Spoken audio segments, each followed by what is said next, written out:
I'm going to. You ready? Good evening. I'd like to call this City Council successor agency to the Redevelopment Agency Housing Authority special meeting to order. If you'll all please rise and join me in the Pledge of Allegiance. I pledge allegiance to the flag of the United States of America and to the republic for which it stands, one nation, under God, indivisible, with liberty and justice for all. Thank you. So tonight is a study session, roughly divided into two parts. First part is to get community input and perspective on the impacts and issues, particularly unmet issues, that surfaced during the power outage, the unplanned power outage that we had recently.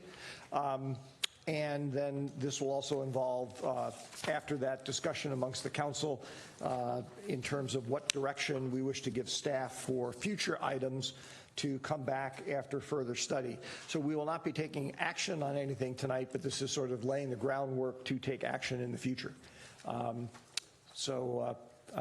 My colleagues have anything they'd like to add to that before we get started? Okay. I am going to, and by the way, as I said, the first part is public comment and input. I have 3 speaker cards. If anybody would like to address us during this time, please feel free to fill out a card and give it to Crystal. I think in light of the nature of the topic and the fact that we only have 3 cards, if my colleagues don't mind, I'm going to allow people a fair amount of flexibility in how long they speak, say even if it's 4 or 5 minutes a person. Because I know some of the stories take a while to explain, because unfortunately they have multiple parts to them. So with that, I will first call up Andy Vox. Good evening, Andy. Hi, everyone. I'm here from a faraway place, Upper Melody Drive. So due to the topography and weather patterns in our Hills neighborhoods, our safety situation is different in type and risk level from the city generally. CAL FIRE has designated these neighborhoods part of the wildland-urban interface in which wildfire risks are higher. Now we can add loss of power to our risk profile. PG&E's recent arbitrary choice of the San Carlos Hills as a place to shut off electricity due to wind events hundreds of miles away costs money and safety, and in no small way, comfort too. People didn't have hot water. My household was at about $600 out of pocket directly attributable to lack of power. Multiply that by the thousands who were affected, add in lost business to those who operate home businesses, and it's a lot of money. And that's just this time. Then there were the safety costs. Many phones didn't work, and internet services were down, taking internet-based communications and security systems with them. What if there was a fire? PG&E is likely to do this to us again. I don't want this to be the new normal, and it shouldn't have to be. Nearly half the city shouldn't be expected to live without power, hot water, communication, and security repeatedly. I support getting out from under PG&E's decision-making. Palo Alto and Santa Clara have their own electrical utilities. Now 22 mayors have proposed converting PG&E into a customer-owned co-op as part of their bankruptcy plan. I believe we should work toward and support structural solutions like these. Thank you. Thank you, Andy. Next up is Bob Daner. Good evening, Bob.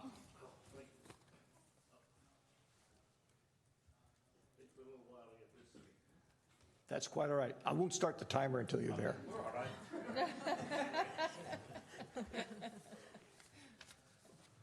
There we go. Good evening. I'm Bob Daner. I live up on the hills in that urban wildlife interface where we've all come to understand there's now an increased fire danger. Now, when PG&E shut down our power because of that wildfire danger, it was more a temporary inconvenience. However, one very serious effect became immediately apparent. That is the loss of communication with the outside world. Our evolving communication systems, wireless phones, voice over the internet, cell phones, etc., they all require power. No power, no phone. Fortunately, I also maintain my Plano telephone service, a landline, as my emergency insurance for any personal emergencies to call for help or medical assistance. $43 a month is a convenient insurance policy, and a 40-year-old rotary phone still works. But now AT&T wants me to give all that up and go to wireless, so I would have no communication network. The result of that is when power out occurs, and they are predicted to occur more frequently because of wildfire concerns, there's no communication system to warn the residents of any emergency, that is a wildfire or wildfire evacuations. It is entirely reasonable to expect the city to develop an emergency communication system and work with the residents to warn the residents, of impending danger from wildfire or even earthquake. It is also extremely reasonable to ask this city council to replace the $6 million PG&E settlement and allocate it for this purpose. That settlement was a result of PG&E failures and should have been more appropriately used to protect our residents in case of emergencies. The safety of our residents should have been of greater importance than the Holly Street interchange or a community foundation in search of a mission. Thank you. Thank you, Bob. Next up is Gene Daner.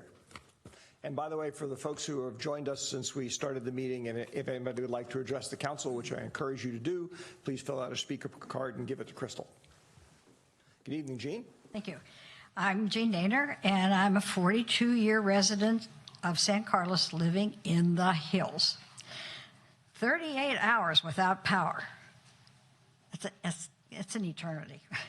The annoyances run from tiny, no way to heat up curling iron, to a bit larger worry about thawing of the frozen O'Lally berries that we picked last summer, to really serious ones such as how to communicate with the outside world when cell phone service isn't working or the battery dies. Well, we had our typical spotty cell phone service. We were okay, but our neighbor across the street, who also has AT&T, she had no service at all. She was completely cut off from the outside world. As Bob said, we still have that hardwired phone line known as POTS, which is plain old telephone service. My neighbor and I chatted back and forth throughout the 38-hour power outage. That is, we have that until AT&T decides to take it away. Our landline is the only way that we could call for help in an emergency. So this communication thing works both ways. One's notifying people that something's happening, but what if you have an emergency? For example, how do you get in touch with 911, 911 if your phone isn't working? When Bob had his stroke, the stroke didn't care whether there was power or not. On a way more serious note is what happened to anybody west of the Alameda whose lives depend on electrically powered medical devices. That's truly frightening. On the plus side, even though we were in the danger zone for wildfire this time, is that we didn't have a wildfire this time. My request of our city officials is that beefing up emergency communications of all kinds, in and out, needs to move to the top of your budget priorities. So it's up to the city, no one else can do this, to ensure resident safety no matter where they live. Thank you. Thank you, Jean. Next up is Michael Stafford.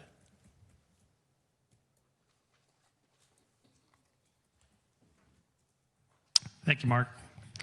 I'd like to start by acknowledging the two council members who responded to my emails, Laura and Mark. Laura, you're the one who informed me about tonight's meeting, so thank you. Mark, you actually kindly put me in touch with the senior public affairs representative of PG&E, so I was able to speak with him and have some time with him.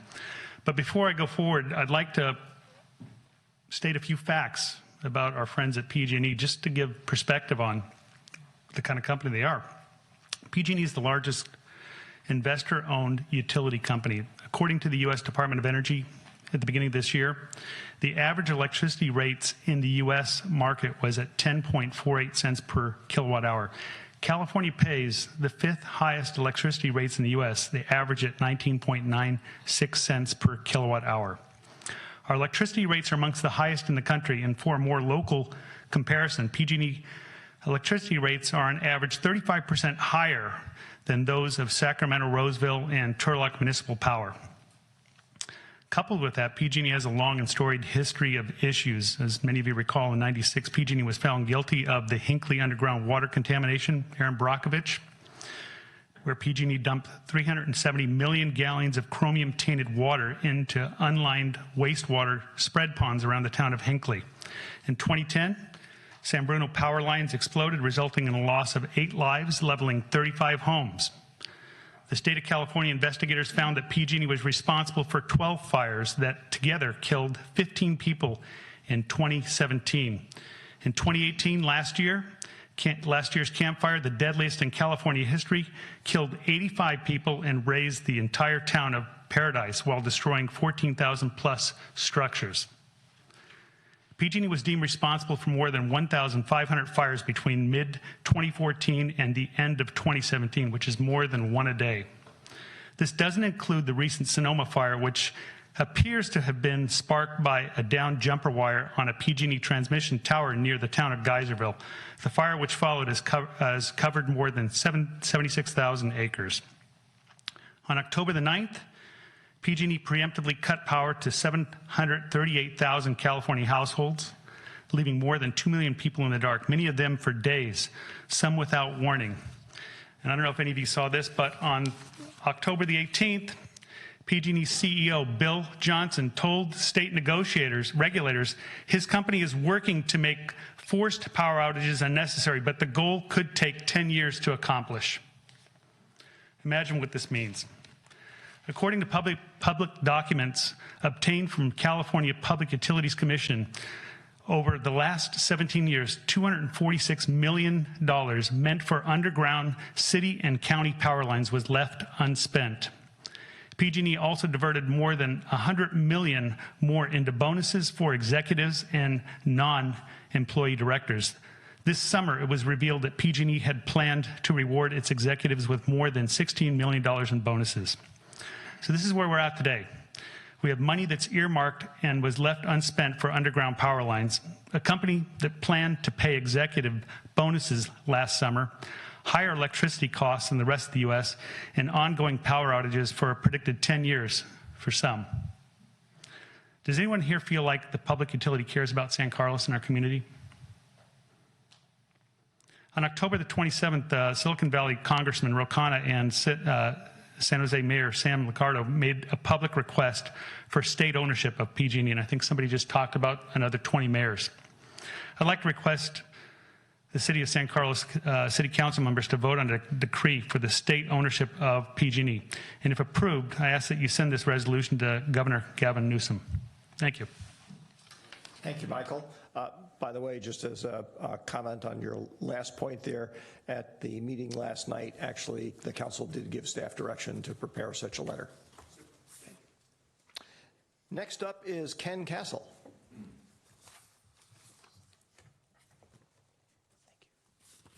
Good evening, Mayor and Council. Following on the heels of the last speaker, I have some news tonight. I don't know if anybody checked the TV or any of the breaking news items, but today the California Public Utilities Commission voted to open an investigation into PG&E on the power shutoffs.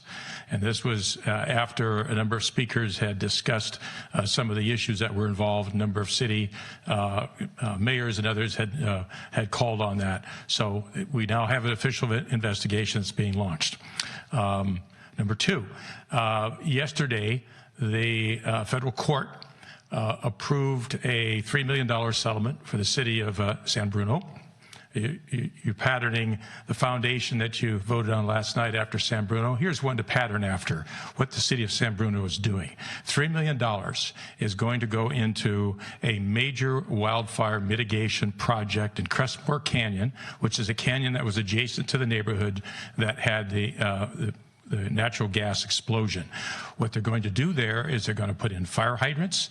They're going to expand and maintenance roads that have access into that area. They're going to put up cameras, fire watching cameras. And what I found out in talking to the San Bruno fire marshal this morning at the Fire Safe San Mateo County meeting, which I spent all morning at, was that they've also acquired an emergency trailer with beds fully powered to meet any kind of emergency where people may have to evacuate and may need power someplace to sleep. Wow, that's quite a handful. $3 million going into that kind of thing. They're also going to buy some new masticating machines, which like the big green climbing machine, which we've had working by Mid-Peninsula Open Space Preserve in the Pulgus Ridge area. By the way, it wasn't the fire department that got them to do that. It was a group of residents up in the hillside when we went and met with Mid-Peninsula Regional Open Space District when they did a wildfire outreach, and we made some noise about the need to do some clearance on that Pulgus Ridge, which comes right up to the houses that are west of Crestview, have been overgrowth for years. And within 30 days, that a district a maintenance guy had leased one of these big green climbing machines. It's operated remotely, so nobody is on this thing, and it can climb up rather steep hills. And they cleared all the brush at the end of Los Vientos, which is right off of Crestview, and then they continued doing work in the Britton Heights area. There are people here who witnessed that. I went out and looked at it. It's amazing. Our fire marshal was on site also to look at it and said this would be great to have. And he made comments that for doing the projects with the city parks at the top of the hill, this could be very useful. You should know that the FEMA grant money that Chief Pucci has talked about has not arrived. And he talked about that over a year ago. So it's still out there. And the clearance that they've done in the parks so far is based on the prison teams that are paid, you know, like a few dollars a day per prisoner. And so they cannot get access to those steep areas. So those are among the kinds of things that are happening. The other thing that I found quite interesting, I don't know if anybody noticed this, City of Lafayette had the perfect storm of problems during the shutdown. So they had part of the city that was shut down during the power outage and part of it that was still energized. What happened is because of the winds, they believe that PG&E power lines sparked fires in the energized portion of the city, thereby causing 2 wildfires and creating quite a response. Also quite a problem for evacuating and getting communications to people to evacuate from the wildfire areas when the communications were shut down in that part of the city. So one of the council members of Lafayette was interviewed and said that the city is going to petition the governor and the State Public Utilities Commission to allow them to bill PG&E for the extra manpower and for the costs that the city had experienced in responding to these issues. So there's a lot of regional discussion happening. There's a lot of things going on. And in the meeting this morning, this was the monthly meeting of the Fire Safe San Mateo County Council, which a lot of people don't know exists, but it consists of fire departments, parks departments, San Francisco Water Department, utilities, CAL FIRE. And there was discussion about applying for a grant and hoping to get cooperation from San Carlos to develop some major fuel mitigation projects. And one of the areas talked about was Devonshire Canyon. There's not a park there. We know that there's a lot of homes in the area and that it has major serious overgrowth problems. And so there is a December deadline that the Fire Safe Council needs to meet. So they're considering that. They're also considering a project in Pacifica. So 2 areas, and I said, you know, I think both really merit that kind of work. And if the grant is Can I forthcoming, ask you to move to wrapping up, please? just I'm finishing up on this. The grant might include requesting money to buy some of these machines, which could be shared among various cities and fire departments in the county. So that's a thought that's been put forward. That's the kind of discussion that's happening. So anyway, thank you. Thank you, Ken. Next up is, hang on a second. Next up is David Gleason.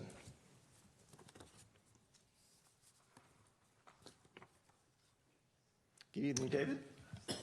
Pardon me? Good evening. Good evening. Good evening to all of you. I'm new to you. My name's David Gleason. My wife and I live in Britton Heights, up at the top of Britton, Crestview. We've lived here for 8 years in San Carlos, but I just retired in January, so you're going to probably see more of me. Looking forward to that. So I want to tell you briefly two things. First, our experience with the power outage, and then second, conclusions we drew from that. The first thing is we did lose power, as others said, for 40 hours. What surprised us is how quickly the communications went out. I'm kind of a high-tech guy and have a lot of devices, and I was just checking. My PG&E notices were coming in every hour until 7 a.m. on the 26th, and then they stopped for 2 days. So even text messages weren't getting through. So it was a bad experience. My wife and I are in our 70s. We're in good health. We love hiking in Eaton Park, Big Canyon Park, Pulgas Space. But we were concerned about our future and how we're going to get out of our area in the case of an emergency. Crestview, as you know, can be a freeway in the morning, but it can also be a parking lot. Britton Heights has probably 1,000 residents, and there's only one road on Britton and one road on La Mesa, and they would be jammed in the event of an emergency. So my request for you tonight, two things. One, I would love to see a more detailed plan for emergency evacuation in our area in the hills. And the second thing is follow up with the PG&E situation.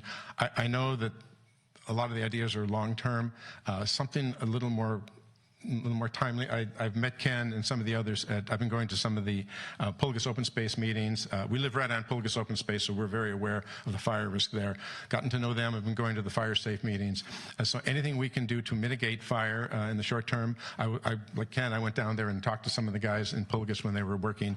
Great idea, but there's still a lot of risk, fire risk, and it's only going to get worse. So anything you can do to to mitigate the fire risk and also facilitate people's exit in the event of emergency, that would be great. Thank you. Thank you, David. Next up is Cal Hutzinger. Good evening, Cal. Good evening. I live on Upper Hewitt, and I think a lot of the power outage or power cuts have been described as an inconvenience, and they were certainly that. But I think it's more important. I think there's more sensitive issues that are going overlooked. One is medical shut-ins. I've got very good friends I've got elderly parents. I've got very good friends whose elderly parents are living in Redwood City Hills. They were without power for about 48 hours. And that lack of power has caused one parent to establish a new norm cognitively because their medical equipment wasn't running. So power is not, oh, my cell phone is running low, my car is running low, my freezer may not be as cold as it.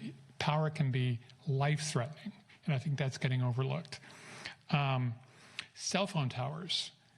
We've talked about our cell phones not working, but I think what surprised me, good friends in Portola Valley lost power, the cell phone towers were out. And I think that needs to get looked at. So a couple of very specific things.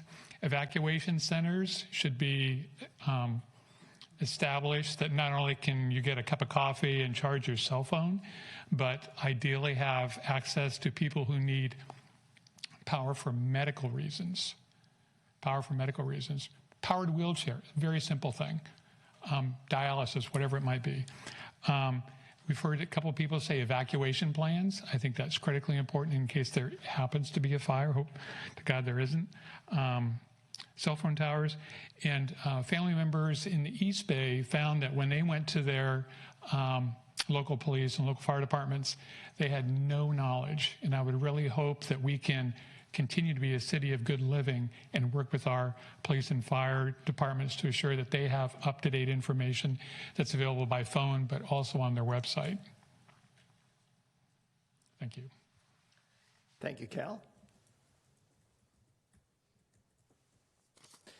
Next up is Yankel Goldstein.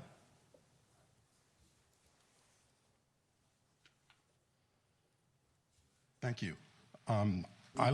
I live in San Carlos off Crestview, and originally I was going to detail for you some of the reasons I think that PG&E is not a reliable partner in safeguarding our health and safety. I feel like that's already been done. I would note that in the San Bruno fire, there was a federal criminal conviction of PG&E, I think on 6 separate counts, including obstruction, in other words, lying to investigators, including terrible, terrible record keeping, so that they literally did not know where the gas pipelines were and hadn't had them inspected properly, and et cetera. So I absolutely support anything that, whether the city of San Carlos can do by itself or in conjunction with other cities and local governments, in terms of the state buyout or takeover of PG&E, because I just feel like PG&E has consistently committed egregious acts that make them not a good partner. The other thing that I would like to say is that, quite simply, it seems to me, I mean, I understand that in the current situation that we're in, where there's the possibility of a Paradise-type fire or shutting off power, that acutely that minute it may be important to shut off power. But I think it's a terrible failure of the executives at PG&E not to have foreseen this. I certainly know in Crestview we have windy conditions every, I don't know, 2-3 weeks, and the thought that we might lose power with some kind of regularity like that is simply unacceptable. And I'm by no means an engineer and by no means any kind of expert, but I have read lots of articles about, underground power lines, or about smaller networks that would mitigate or reduce or eliminate the need for this kind of safety measures, and I very strongly support the council taking whatever kind of structural change it can so that we get effective safe measures but reliable power. Thank you. Thank you, Yankel. Next up is Justin Dreimeyer. Good evening, Justin. Okay, so we're up on Crestview and we lost power too. Many fewer people here than we were talking about putting turf in the park. Anyway, the one thing I hadn't heard mentioned already is traffic lights. Many of the traffic lights, without the power, they go out.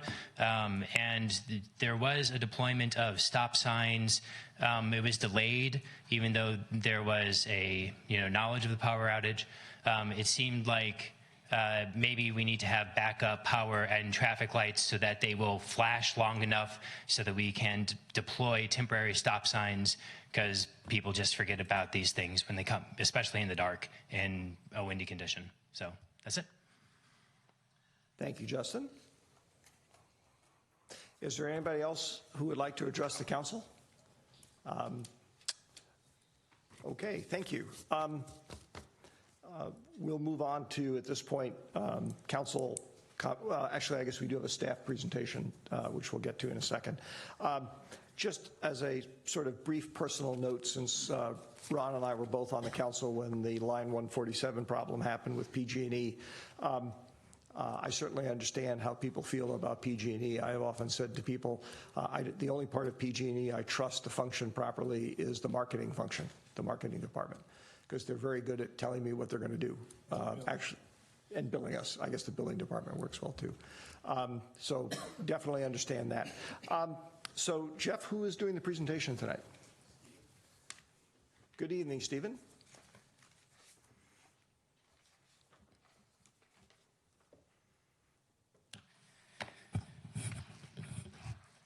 Good evening, Mr. Chair and City Council members. Stephen Machida, Director of Public Works.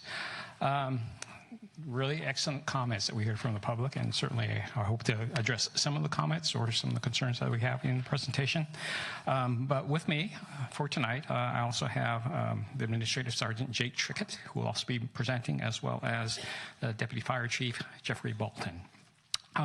But as part of this overall evaluation of what we did is, basically we did did a query of all the department heads and to see, what we can do a little bit more proactive to address a lot of the public safety power shutoff. So this is kind of some of the things that we actually had accomplished during this power outage, most recent power outage in October 26th through the 28th. So just a really quick background of, I think everybody knows what the Public Safety Power Shutoff, or PSPS, but basically this is in response to extreme wildfire conditions or dangerous conditions that might accrue during the forecast. But basically, before PG&E enacts the power safety shutoff, they actually look at several criteria. And so this is the criteria they have given us. Basically, if there's a prediction of strong wind, if the humidity level in the area is very low, critically dry vegetation, and then any on-the-ground observations from the field crews that they sense could be problematic. So going into this, so in preparation, we kind of knew it well in advance from PG&E, kind of their outreach to us, that we anticipated having a power outage basically from Cedar Avenue, west of Cedar Avenue towards 280. So basically we kind of expected power outage, but the maps that they had provided us were pretty gross. In other words, it was a big area, it's a big swath, so we didn't know really how to respond. So in light, from a public works standpoint, we looked at knowing that we have 2 critical pump stations up on the hill on Crestview, basically served by power. So we wanted to station a vacuum truck up Crestview, not knowing how long the power would be out. We wanted to make sure that we could pump those stations down such that we wouldn't have a sewer overflow.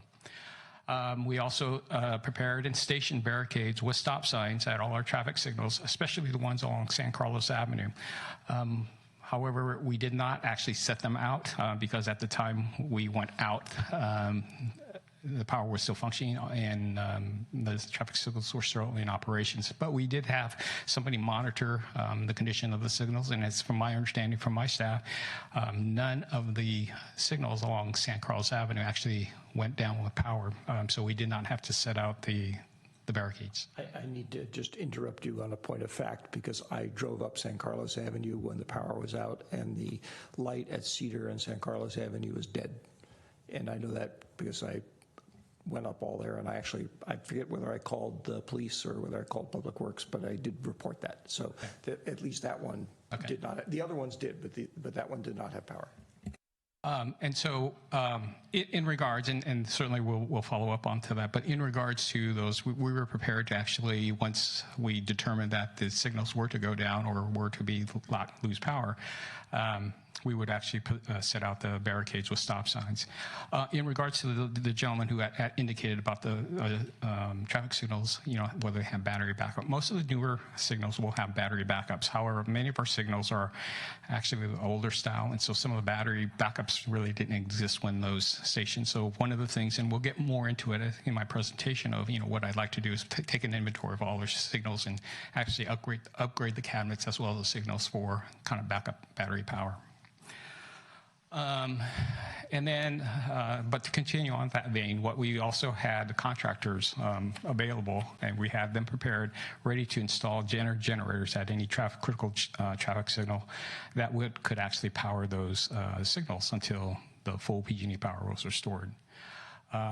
We fueled and tested all the city generators. So basically we have actually 3 generators. We do have one here in City Hall. We have one at the Corporation Yard, and then we have a trailer mounted generator. We made sure that that was all fueled, ready, and able to actually function. And then typically what we do for all our city vehicles is we actually fuel at the end of the day, or certainly, I'm sorry, we try to maintain a 70% fuel in the tank at all times, just to be certain that we actually have fuel should the power go out and there's no availability to pump the gas into the car itself. However, now we're looking at actually, especially during the power PSPS, is to actually have all vehicles fueled topped off at the end of the day, at the end of the shift, just again to be certain that we have a full tank, if we were ever to call out for an emergency. And then lastly, we also wanted to kind of coordinate with Cal Water to make sure that they have their water supply availability and that, they're well aware of the PSPS, which I'm, in general, they're very much so. And then just making sure that their water reservoirs up on the hills were all full and ready just in case there was a fire that needed to be addressed. So we also, during this time, we are also in close communication with the city manager's office and basically PG&E to actually get out some of the messages via our website as well as social media. But, since the power is down, there's a lot of people don't have the access, to some of the internet and or their cell phones. And so certainly that's something that we look into, and certainly we'll talk a little bit more about what we plan to do next. And then fire department, and maybe I'll ask Chief Walton to actually make this presentation. Sure. Good evening, Mr. Mayor, members of the council. I'm Jeff Bolton. I'm the deputy fire chief, or the acting deputy fire chief currently. Good evening, sir. Along with these, kind of what we did with two things going on, as you know, and been spoken about: the wind event, which we have wind events regularly in San Mateo County, plus the unknowns of the PSPS, which I have to laugh because when you say their maps are growth, I think very global is a good way of putting it. You really have a hard time finding out what that's going to be like. So what we did was we took steps that we would take for things that are unknown, which is kind of what we do anyway. We have a brush engine, Type 5 engine. I staffed that for 48 hours, and basically the assignment they had was to stay in the hills, to be there. Additionally, it was a paramedic staffed rig, and they were able to help the county health department check on some of the medically dependent folks that they hadn't been able to make contact with. So nothing came from that other than we made that contact for them, and we were able to make sure they were going to be okay, at least to the degree they could, basically with the power. We made sure also that all our generators were up and running, and Fire Station 12 was actually on its generator for about 38 hours also. Station 16 did not lose power. We had both engines 12 and 16, which are our hill engines, also patrol a little bit more than usual. I participated along with our OES staff for the city of San Carlos and the county with all of the conference calls that PG&E put on, trying to nail down the time and when and where this was all going to happen, and that continued even throughout the event. I staffed an extra on-duty or on-call battalion chief, so we would have a little surge capacity at the command staff if we needed it. And then we also worked on a few things with OES to make sure that we have a better communication as we move forward, which is something we continue to do now to make sure we streamline the communications between us that we're getting from PG&E. And then spent some time working on our annex to our emergency operation plan, which has to do with this subject. So that's kind of where we were with this. We didn't have anything related to the PSPS necessarily. We did have some tree events from the wind, and then that was about our experience on that couple of days. Thank you. So the next is our sheriff's department, and I could probably, unless Jake, you want to? Sure. Good evening. Jake Trickett. I'm the administrative sergeant here in San Carlos for San Mateo County Sheriff's Office. So leading up to this event, things that we did was we staffed additional patrol units for the city of San Carlos. We also confirmed that we did have certain backup systems in place for our emergency communication systems, such as our radios, our mobile data terminals, our computers, and our patrol cars, making sure that we did have some backup in case there was a failure with power. Those systems were not affected ultimately. During this time frame, our main concern was just security in the area, making sure we had high visibility presence. Those of you that were in the affected area, hopefully you saw our patrol units. I myself came in the first night. I had conversations with numerous residents. Mostly it was just, again, providing security, driving through the area, and answering questions as they came up. Not a whole lot that we can really control or give a time frame of when expect the power to go back on, but it was just more giving advice on what people could try to do for security. We didn't experience any measurable increase in calls for service because of the event that we could see. And as far as traffic, there was no again, identifiable increase in traffic concerns because of this. Thank you, Jake. So one of the things that I wanted to actually present is some of the impacts that the residents kind of felt during the PSPS, and you all actually heard earlier in this early part of the discussions of some of the actual impacts. But we also actually did a public survey, and these are just some of the results that we heard and or we read about. And so this was from various people within the community. But basically, the first bullet, as you can see, there was a lot of responses based on food and medication spoilage as a result of loss of power for the refrigeration. We also heard about no internet and voice messages, cell data during the outage. And then, as you also heard earlier in this meeting, the safety concerns for some of the elderly without power. There was also some comments in regards to that there was a loss of income due to many of the residents work from home, so they're not able to actually do any of their work at home. The inability to use medically required devices was also something else that we had heard about in the survey. There was no charge stations available within the community. There's definitely some confusions why some homes had powers and some did not. As I mentioned earlier, there was some the map that PG&E had provided us was very gross. And what we found is there were pockets of areas within this gross area that where the power outage was affected, but it wasn't the entire area. And so you could have homes right across the street from each other, or homes 2 houses away, where one house has power and 2 houses away it did not, and it made no rhyme or reason, or had no rhyme or reason why that's the case, other than it was just perhaps on a different grid. There was also a sense of isolation and fear of inability to communicate with whomever, whether it's public safety personnel or their families. A lack of showers, and we weren't quite certain how to take that, other than perhaps it's either what we did learn. However, there are several houses that actually have private pump stations within their homes, and perhaps what it was meant is some of their private wet well or pumps did not function during that time because there's no power, and so they were not able to take showers. Another instance, this could also be because they didn't have hot water, so they would, because of the either they had electric water heaters, or their pilots did not work because they were newer style hot water heater that it wouldn't ignite, and therefore they couldn't have hot water. We also heard there was no means to cook or heat the house during the power safety shutoff. And then lastly is the lack of reliable information on the outage.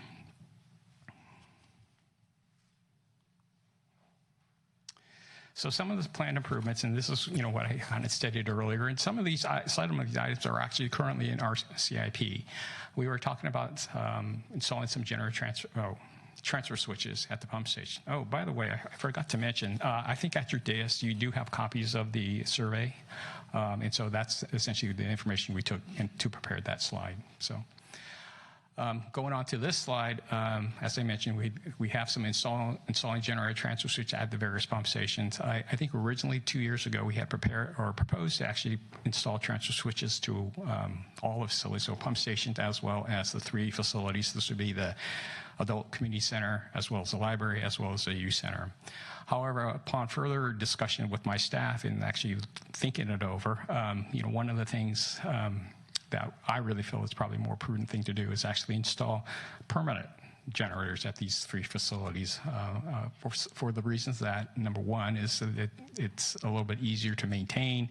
I think the biggest concern for a lot of our trailer-mounted generators is actually during an emergency, it takes at least 2 crew members to actually hitch up the trailer from their yard and then bring it to wherever. So if it's, let's say, for instance, it's at the library, we'll have to go from the yard, bring it here, hook it up.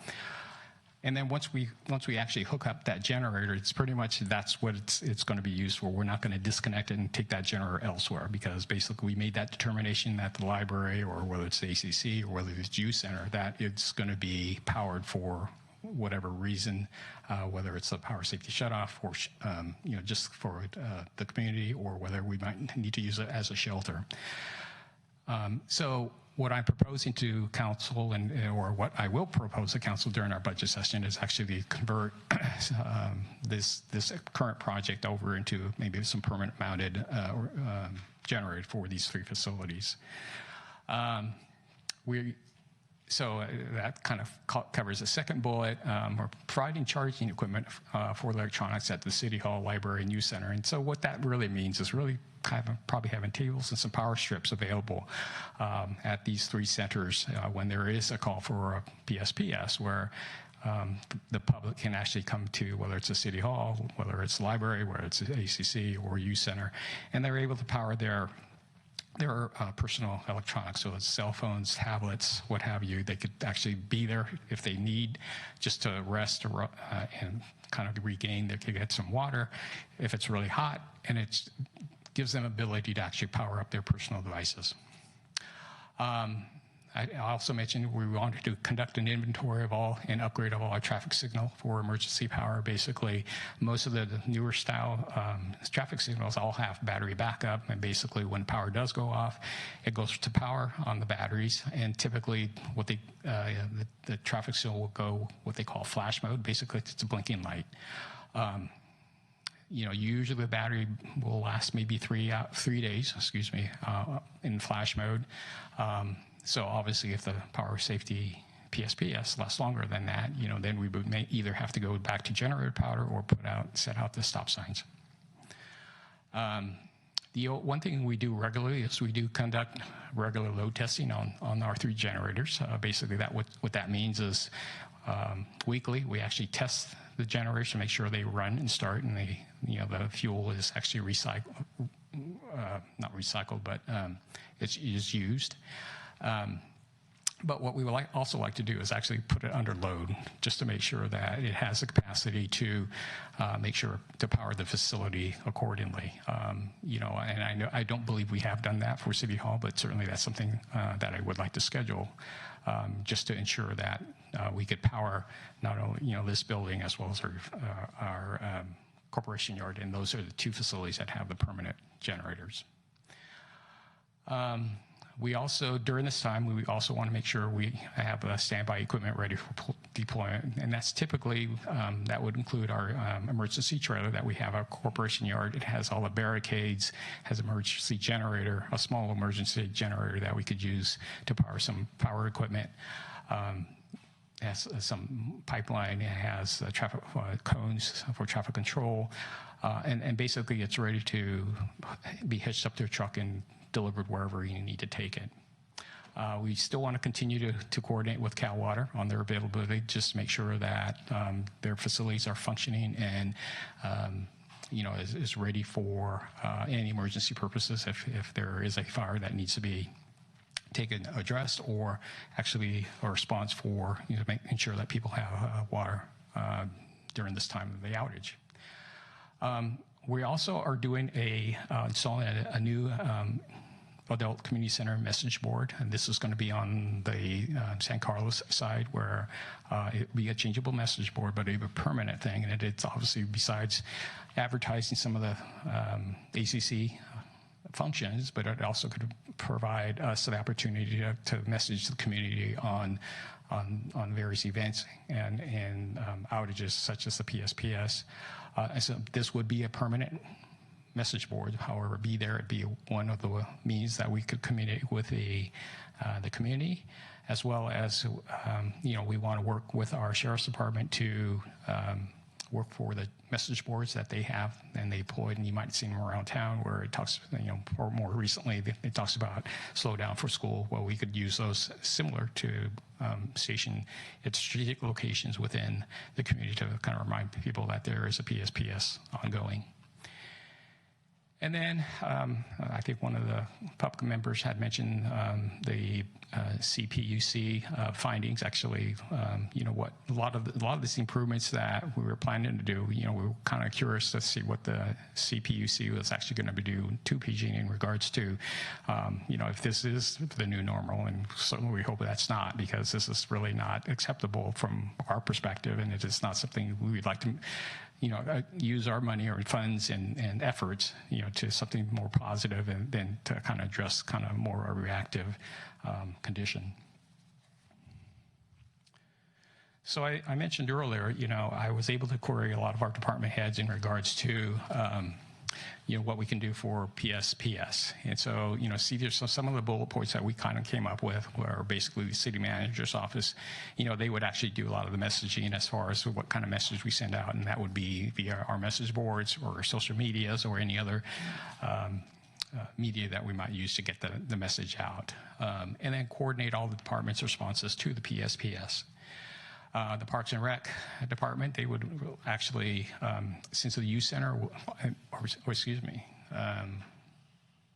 I guess at the ACC, let's start with First Berlin. At the ACC, there's many private events during the weekend, so they would have to make a determination whether some of those private rentals need to be canceled, and if we need to open the ACC for perhaps a facility, what that could allow people to use as a cooling shelter, if you will, where they could come in, stay during the hot part of the day, maybe charge up their personal electronic devices, maybe have some water available for them to kind of relax, and then return to their home at the end of the day. Our intention is really on any of the three facilities, whether it's ACC, the library, and or the youth center, we're not intending to kind of keep them open 24 hours a day. I think our intent is, especially for the PSPS, is kind of keep them for a designated period of time, allow people to come in and use their the facilities, and then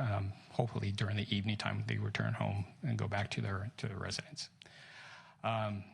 Similar to the ACC, where we'd have the youth center, they would have to probably shut down some of the classes. But then we'd have to decide whether we want to open the ACC or youth center as needed as a cooling or charging station. And then we need to make determination who would be actually staffing the building. Obviously, if it's something that we, at the PSPS is during the regular work hours, obviously we have staff there present to be able to man the building. However, if it occurs on the weekend or after evening, or holidays, it's something that we would have to consider how we're going to staff that building, how we're going to keep that building open for those designated hours. And then lastly, we need to look at how we're going to stock the supplies, whether it's water, power strips, tables, chairs, basically being able for the residents who do show up, how we're going to house them and make sure that they're safe and comfortable. So we did talk to also the administrative services, and so at this time they really didn't have any response that they could add.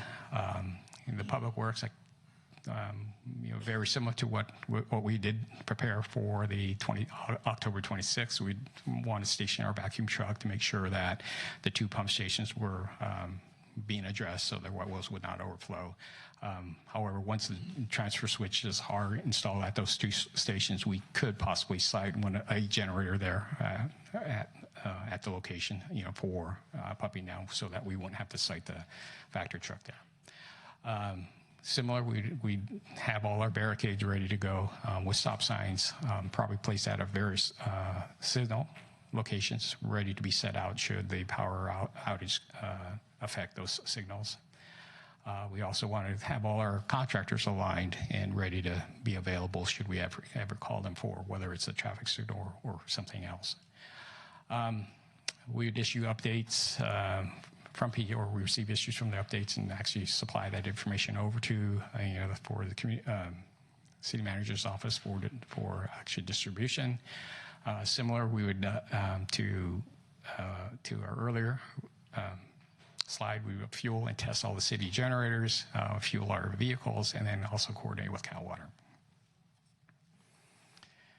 The Office of Emergency Services, basically, they have indicated they would gather information from PG and help develop a critical infrastructure list, provide information to the city manager's office to update the residents on the various media, communicate with the department heads regarding staffing and possible assistance with resources needed, and then liaise information from PG&E to the city of San Carlos. And then fire, I think, we went through the fire department, but very similar to what they had done in October 26th. They would staff the engines, making sure that, they have the coverage. They would ensure that fire stations are all in good shape and discuss the triggers of when to open the EOC if it becomes necessary.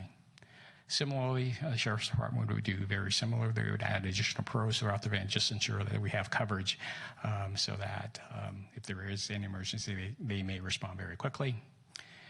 The community development, as well as the attorney's office, they really didn't have anything that they could share at this moment, but certainly there is something that, as we kind of look through our plan, I'm sure they will be able to input some items in. And with that, that concludes the presentation, and certainly I'm available to answer your questions, as well as Sergeant Jake Trickett, as well as Jeffrey Bolton.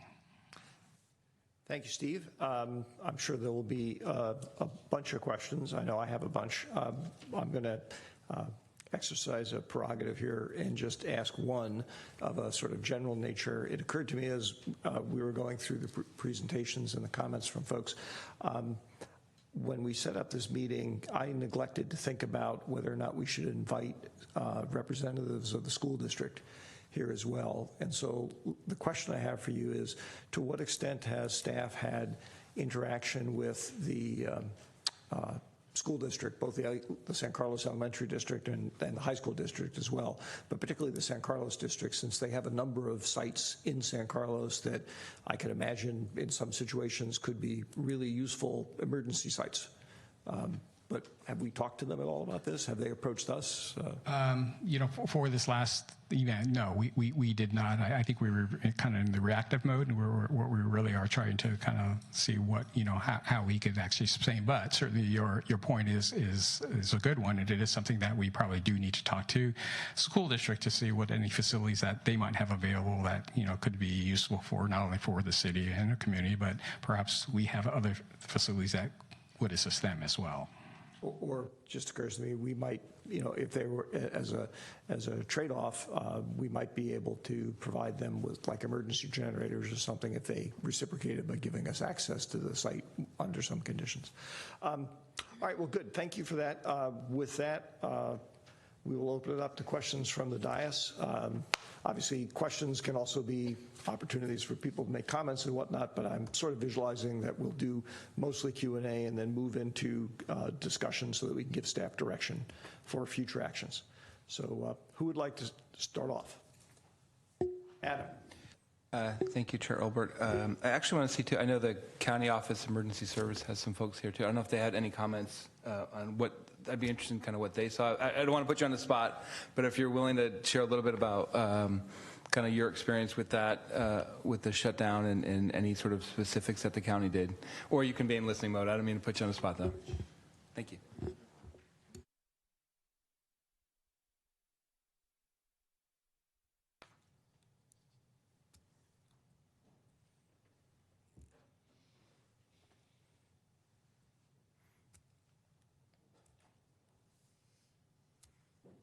Good evening. Good evening, Honorable Mayor, council members, Mr. Maltby, city staff. Kevin Rose, San Mateo County Office of Emergency Services, but with regards to your respective City Office of Emergency Staffer, Nolene Powers, I'll have her comment on the city aspect, and then anything with regards to the county, I can make myself available as well.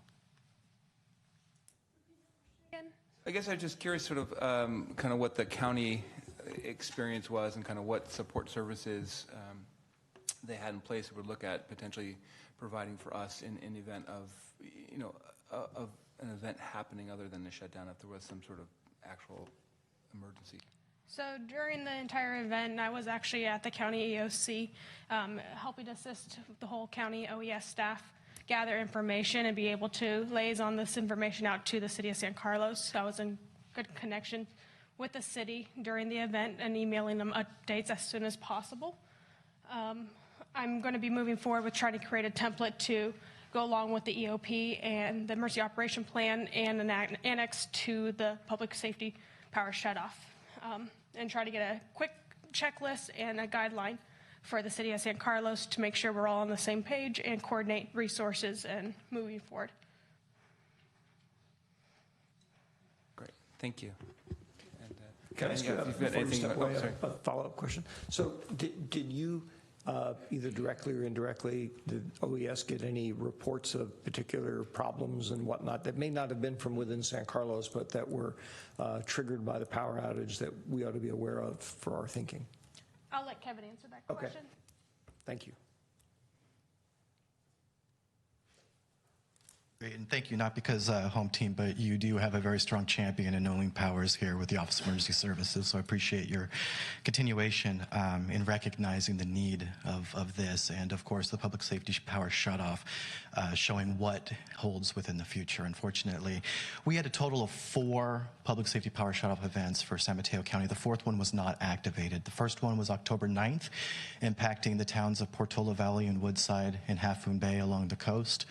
October 24th, impacting Portola Valley and Woodside and portions of Half Moon Bay. October 26th, that impacted almost everyone, which was about 20% of San Mateo County's population. And October 29th, that did not happen, that was going to impact Portola Valley, Woodside, San Mateo, Half Moon Bay along the coast. Numbers just to share, and mind you, customers, if you multiply by 2.5, that's roughly individuals, but PG&E goes by meters of those that are impacted. October 9th event, 15,000 customers. It's roughly 37,500 residents. October 24th, 1,005 customers, roughly 2,500 residents. The one that impacted into San Carlos, October 26th, more than 57,000 customers, 143,000 roughly, 20% of our population. October 29th was going to impact roughly 13,000 customers or 33,000 residents. I really want to commend the city for tonight holding this special meeting. Threefold. One, in essence, of what the county is doing interdepartmentally, as you have done here, is checking to see, and we are having a debrief in a couple of weeks with our county manager about the services that we were able to provide or that were impacted, and the continuity of government carrying on those services elsewhere. Most cities are actually in better shape because of your city halls and the emergency generator to continue your services, which is fantastic. For us, we're spread throughout the county, and so there are services that were negatively impacted. The other reason is that in the coming weeks, OES is going to be pulling together with invitations to all cities impacted and otherwise a debrief on the public safety power shutoff, and I'm here taking many notes to incorporate into that. And the threefold reason is please do so. The State Senate Pro Tem formed a committee to look into and investigate the public safety power shutoff. And we're fortunate in representation in that we have 2 Peninsula representatives, State Senator Scott Wiener and State Senator Jerry Hill, who will, Hill's office, of course, will be very much interested in hearing from you and these reports out as well, so that that information from the city perspective can be relayed up to the state, as the counties are doing through the California State Association of Counties. And then another thing I would mention that the other impacted cities noticed that you already have incorporated within your future considerations is that PG&E is the information provider. We try to help enhance that messaging of theirs, as the cities did as well. We are fortunate with all city managers to get together with the county to develop that plan of that initial SMC alert to go out countywide, notifying all residents that are on SMC alert about these pending situations, and then cities proactively, as you did, taking upon yourself to communicate directly with residents. Had this come down to the city center, obviously, as you were considering what your Public Works Director was commenting on, a community resource center for your residents, which is very smart thinking. PG&E is supposed to provide these services, but they're finite resources. So for every event, we maybe only, we're allowed 1 to a maximum of 3 of these centers for the entire county for the residents to attend. And these resource centers, very much so morning to evening, are basically for PG&E representatives to be there, water, fans, as Kevin, well. Can I ask if you're close to wrapping up? Yes, sir. Thank you. And also basically information for the residents. And so, again, thank you very much for the question. Sorry going long, but this is very important. I'm glad to have the input that you provided tonight. Thank you. Thank you. All right. Adam, did you have questions that you wish to? I'll wait for right now. Okay. Chair. Laura. Thank you, Chair Olbert. I'm not quite sure who this question is for, but as I'm hearing everybody talk about their experiences, and thank you everyone for coming out tonight and sharing, it strikes me that there's many buckets and many areas that we're going to have to address and cover here with respect to just trying to understand these power shutdowns and when they occur, along with preparing for them, as well as resiliency and ultimately emergency response, just to name a few. But one of the concerns that I heard, I'd just like to start with the PG&E piece of this, and I don't know, maybe Stephen, this is for you if you were on the phone, but what I hear you say is that the maps and the description of where the shutdowns are going to occur were very rough. It was unclear. And then it also sounds as if they were changing over time in terms of when the shutdown was actually going to occur and to the extent of the shutdown. Am I understanding that correctly? That is correct. Basically, the map that we're providing, and certainly, as Nolene had indicated, she was at a lot of the meetings when they had the debriefs, that they would actually push out these maps that were, quite gross. For instance, the one that occurred on the 26th, it showed essentially a coverage area, essentially from Cedar west towards 280, and this pretty much all of San Carlos, or half of San Carlos, is actually going to be affected by the PSPS. And then basically, depending on the forecast and depending on the winds, they started it, the power shutoff was supposed to start in early afternoon, and it gotten later and later in the day until it was, I believe it was closer to 8 o'clock when it actually started turning the power off. What we really did find is that, we didn't see this whole mass, half of the city kind of blacked out. It was just certain pockets. And, as I mentioned earlier, there was very frustrating for some residents where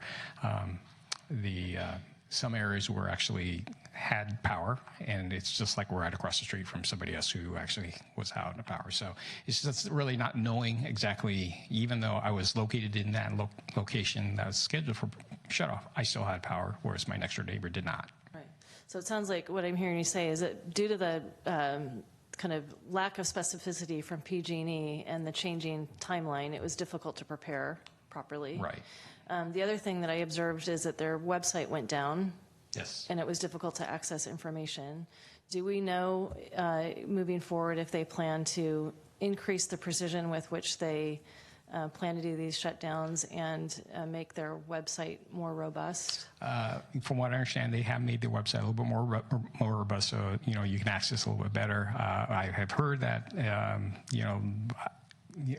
from their mapping, what they actually referred us to do is actually, identify or specifically type in the specific address you're looking for, and that will actually tell you whether you're planning to be shut off or not. But, when you're talking of a really large area, it's really hard to kind of identify those specific houses. So, and even at that, I'm not quite certain that was very accurate either. So it may be good for the consumer, but not necessarily for, preparedness efforts. If I may jump in just to share some information that I learned from doing some research on this, as I know we each have. Not to be too snarky about this, but please remember this is an organization that literally doesn't know what they have in the ground, okay? They didn't even know in the case of line 147, as I recall, that there was a kink in the line, and that's why the first pig that they put through self-destructed when it ran into a corner that wasn't on the records. I have heard, even in the context of the power system, they don't necessarily know exactly how, they know areas have power, they don't necessarily know exactly how the area is fed. So therefore, I think there is a practical limit on how accurate they can make their maps because they just don't have the data. So I think I just shared that because I think it may be a risk that we're going to have to make sure the public is aware of, that those maps are just not reliable. In terms of the changing timeline and where they were going to shut down, did they share with you their logic in terms of how they were going to decide when things were going to be turned off? From my information that I received, it was based on kind of the forecast and the weather. So basically, if the winds changed or died down, they would defer kind of shutting out the power. If it actually increased or got more fierce, they may actually shut the power off sooner. So the situation was dynamic, so there's really no way for them to be able to predict. Right. Which, and by the way, I encourage other folks to chime in as well.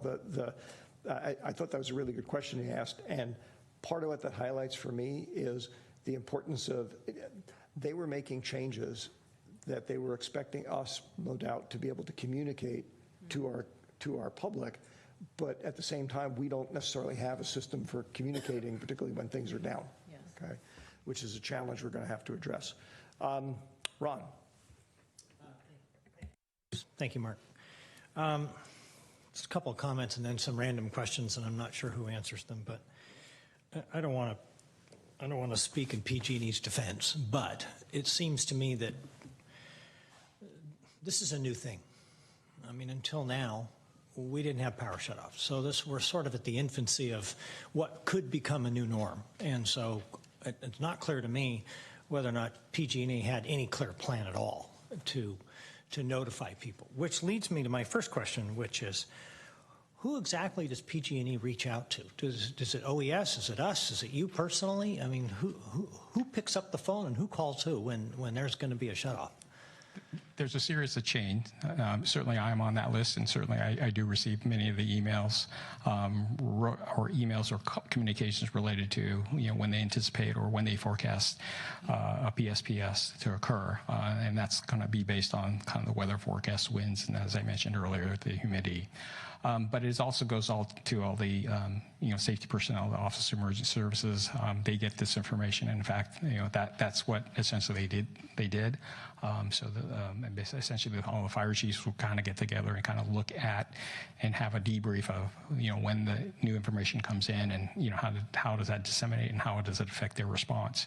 That would be shared via Nolene, who was at those meetings, who shared that information with us via emails. In some cases, we did the SMC alert. So we have a series of information that actually comes to us, and it's really up to us kind of disseminate and really kind of gather that information and kind of interpret it, how to go about addressing, the concerns. As you mentioned, this is certainly the kind of the first ones that we experienced, the PSPS that we experienced, kind of utilizing the maps that PG had provided to us. I kind of looked at it at a much bigger horizon, and I just assumed that, sure, this is a really big area. Maybe not all the area would be shut off, but we don't know until it actually happens. And so, we had to try to plan for the largest areas possible. And that's one reason why, I wanted to try to deploy as much of the equipment out early so that, if something were to happen, at least we wouldn't have to go back and forth chasing, the equipment. Sounds like we're literally stumbling around in the dark to begin with, but hopefully that, I can see that process improving. But do you all have each other's cell numbers? There must be some internal communication protocol that initially goes out. Right. So whenever, we always have somebody on call, whether it's during the daytime or in the evening. Whenever we get a call, it will go to the on-call person. So say, for instance, this is after, it would go to the on-call. Typically, it's via county communications. And so that person who was on call would receive that call and kind of, actually respond to the site, depending on what the issues are. If it's a really large, say for instance, it's a large flood event, they maybe have the right to actually call in some additional backup to help respond. But basically that is channeled all the way through from county communications, and it goes to the on-call. If the on-call person feels that that person needs more resources, there's a certain chain. It goes through like the public works superintendent, assistant public works superintendent, and then ultimately to me to kind of make the call and how do we go about kind of assembling our crews to address the emergency at hand. I assume Jeff's on the list too, right? Yes. So the other thing I'm wondering is that this is going to happen again, unfortunately. Have we put together a budget that we can consider for these kinds of preparations in the future, or is this already part of our public safety budget? What bucket does it come out of, and do we need to make the bucket bigger? Well, I think, we're still trying to determine what actually we can do, simple and what we are already planning to do as part of maybe perhaps our larger CIP budget. However, one of the things is what we wanted to do is kind of get some feedback from the community as well as the council as far as, how much in depth and how detailed you want us to move forward with as far as addressing some of the PSPS improvements. Whether it's just installing like charge stations, which essentially is power strips and tables, that's relatively inexpensive. However, if we're asking to install a permanent mounted generator at the library, that's a bigger ask, and something that we would probably have to come back to you. And actually, we probably would want to do some additional studies just to make sure we size the generator properly. We have all the necessary, meet all the necessary legal requirements as far as air quality and emissions and things like that. So depending on where we go, I think, we would have to kind of tailor out or segment out, the budget. And I suppose some of that budget is already incorporated with the OES. Some of it is, Already yes. duplicating Right. what they're doing, Right. and they can help us with what we're doing, Yes. I assume. Yes. It's just, Mark mentioned something that I was thinking of, and that was incorporating the schools in our outreach. I mean, they have facilities that they could obviously make available, and obviously I would think that we would work with them. And I was also thinking about, who else could we work with? And we have one large hotel in town. I don't know if they might be willing, but maybe there ought to be a discussion with them. And then also, like the high schools, I mean, we don't have one here in town, but Sequoia's got showers, and Hillsdale High's got showers, and that sort of thing. So I would hope that that's kind of on the list too. So I think I'm gonna wait. I've got a couple other comments, but I'm sure if there are other questions, so I'm gonna wait for now. Thank you, Ron. Sarah? Thank you, Chair. I have a lot of comments, but I'm going to save those for later. But I have 3 questions for right now.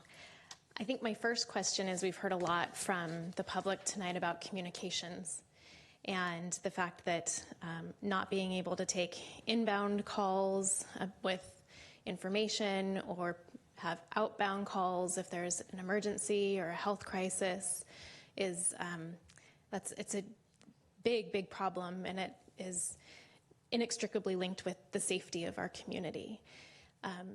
We have several neighbors that have gone through big wildfire events where communication systems went down too. Are there any learnings from those communities about what we can do better with communications in San Carlos? And then kind of second to that is establishing kind of a community center or a base that is open. Is that the expectation that if your cell phones are down, you come down and you read the message boards and you go to a place with a generator to find out information, or what's the plan? So the intent, you're exactly right. I know I've had conversations with our police and fire departments, and one of the things we wanted to actually reach out is, some of the other cities that actually experience a more regular basis, if you will, PSPS, and find out what they actually had experienced and what they learned, lessons learned, and try to gain information from them of lessons learned and how we can implement it here. In regards to having a community facility, certainly what we see is, because we feel very comfortable that the generator for City Hall would be up and running if this area were to be affected. This would be kind of the obvious choice, as well as perhaps if we were to actually install the generator at the library, it would be a secondary choice to actually have a location where people could come down, whether it's a cooling center or to provide an area for charging. It's certainly like a message board, if you will, where you can communicate with your family or loved ones how they're doing. But it is something that we were kind of looking at and see what can we do to actually facilitate that. I think the City Hall as well as the library kind of makes the most sense. However, I know the youth center, there is a contingent of folks who believe the youth center would be also another great location to have a facility. Okay, thank you. So I love that, looking at best practices and lessons learned from other communities. I think that's great. I think we also really need to think about our homebound elderly, people who can't get out and come down to the youth center for information. I don't know what the solution is, but I think that we need to make sure that we're cognizant of restrictions of our certain citizens here. And you're exactly right, and that's the challenge for us is as a city is there's certain privacy laws that we're not able to access as far as the homebound folks. I know we have had some discussions with the fire personnel in case there were a medical emergency. Say for instance someone was on oxygen that actually needs power, and because their house was affected by the PSPS, they don't have power. How the fire department, and perhaps I should have Jeffrey actually respond, but I believe what they would do is that when they would get the call out, they would actually respond. They would meet with the individual, probably put them on oxygen, and then transport them to the nearest hospital. They would not try to fix, repair, or try to get their house back on power, but they would be the most prudent thing is to take them to the local hospital and let the medical personnel kind of address the needs. And just one follow-up question on that. So if I'm a daughter living in New York and I wanted to call in a medical check on my parents because I'm worried that, their medical equipment is not functioning, can they call that in to the fire department, and are medical checks conducted in that case, or the sheriff's office?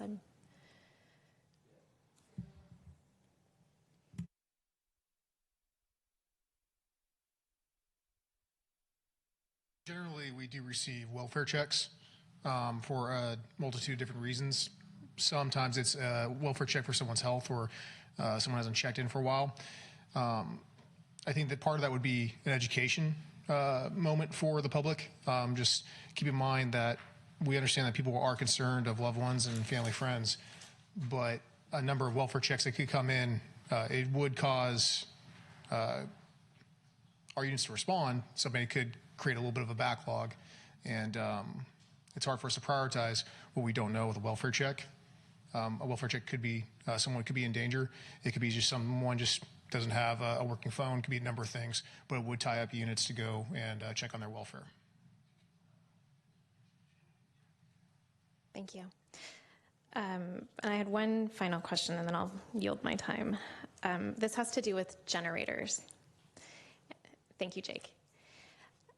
I received a couple of emails from residents whose neighbors understandably had generators going for whatever reason. It could be because there's medical equipment, they need their CPAP, or maybe they were worried that their fridge was getting too warm. But the unintended consequence of that was that the neighbors surrounding them could not sleep at night because these generators were extremely loud and they were on the entire night. Has staff thought about how we might address that? I know it's tricky because you're not sure if it's powering something that's needed for medical purposes, but it's a concern in the community as well. That is a concern, and certainly what we would want to look at is obviously we want to be sensitive because for the reasons that you just pointed out, whether it's a medical concern or whether you just want to kind of maintain the refrigeration, whether it's for food or medical supplies. And so that will always be a challenge. We're hoping that the generators, it is for a shorter period of time, but we're hoping the generators have the mufflers or attenuation that it would be actually below kind of the noise levels that we have in our code. However, we understand that because this is an emergency, sometimes you have to kind of provide a certain amount of leeway so that people can kind of live their lives. So we don't really have that, and I know that's something that I wanted to talk with the building official about. What do we need to do, and what are the kind of the ranges that we could have the generators operate. Okay, I think that would be a great conversation to have. Thank you. And if I can, I'll just add something real quick to that first question because we got some details. One of the things that happened in the event was we got a call from the county health department to go check on 3 folks that are in their registry of being dependent or in using services or through the clinics or whatever, and they opened that information up to us, and we went and checked on those folks. So we do believe there is some kind of registry that can do it beyond the just welfare checks, so we can make sure that those keep getting out there and we understand that a little better. Okay, that'd be great. Thank you. All right. If you guys don't mind, did you? Yeah, I have one question now. If I just follow on to this, if I can, and then I will go for it.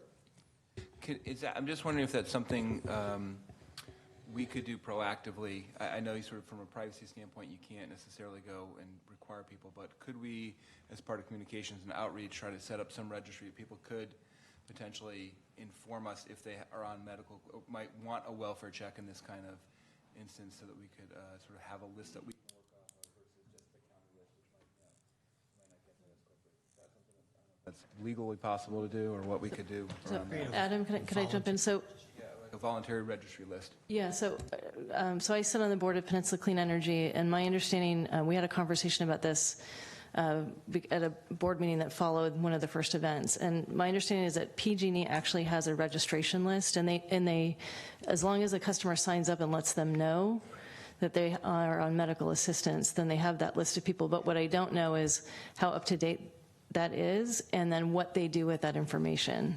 My concern about doing two separate lists is that might convolute it a little bit, and it seems like, I don't know, centralization of that information. I know we don't trust PG&E right now, but you know what I mean? I guess what I'm saying is I'd like first to understand what the infrastructure is in place for those customers, and then how that information is transferred before we start solving for it. Does that make sense? I think that makes sense. If we only got 3 welfare checks, I would imagine there are more than 3 people that would be affected in that situation. So I'd just be curious about how well that system's actually working. I believe it actually worked very well. The 3 that we got from, and I had not expected that we'd get those, so it came as a surprise because I'd never seen that happen before. But in questioning about that, the PG&E registry, they contacted everybody on that list, and then the ones they couldn't, they contacted the county health. It gave that list of the 4, and it was really just 4 from Belmont all the way to the end of the county line, and 3 of them were in our jurisdiction, not in San Carlos. They were actually just in the fire jurisdiction, and those were the ones that we contacted. So if it's up to date, and that would be the question, and how that's done, they seem to be pretty aggressive in getting that, and I'm not here to defend PG&E in any way either, but I think that one piece seemed to go pretty good. If you're on the registry, that would be the key. Okay, thank you. Laura, I have a follow-up question for you. The list that PG&E keeps of those customers, does PG&E try to not cut power to those, or they try to make sure that those people are okay without power? That's a good question. That's what I don't fully appreciate about that particular list. But there is something in the file that denotes them as having a medical need. Mm-hmm. But I don't know the full breadth of it, so I think what I'm asking for is to first understand what that system is and how it works and where it doesn't work. Solely a bit of speculation, Sarah. My guess is that I'd be very surprised if they could use that list as a way of regulating who got power cut off, because they don't have that kind of fine-grained control. It's not like they could turn power off to my house and leave it on to your house because you had a need to it, if we live next door to each other. Found out it looks like the medical baseline information is just a registry, and all they do is contact the people. They don't make any right. Other. Yeah, I think it's like, hi, we know you're there. So that's about it. Yeah. All right, so we're going to go round robin here with some questions for a bit. I have a few that I'd like to inject. One of the speakers this evening, this is sort of a general question, I'm not sure who on staff might have a response to it, made a comment that AT&T is urging people or perhaps establishing programs to discourage people from maintaining plain old telephone service. That was the first I'd ever heard of that, and I just wanted to know if anybody else had heard of that. Okay. For what it's worth, I mean, I'd love to have that researched a little bit, just because if they're doing that, I would definitely like to take some position in opposition to it, because I don't think that's a good idea.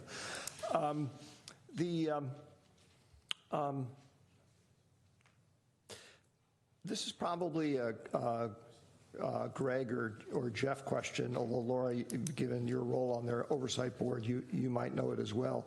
I'm curious about whether or not Peninsula Clean Energy has the statutory authority, should they choose to do so, and if they had whatever necessary support it was from their member communities, do they have the ability, from a statutory point of view, to go I'm going to say go microgrid, which basically means that they take control of the grid within their area, at least in emergency situations, and they buy power to put into it that may or may not come from PG&E under some circumstances, but essentially in some fashion start acting like the utility for the area.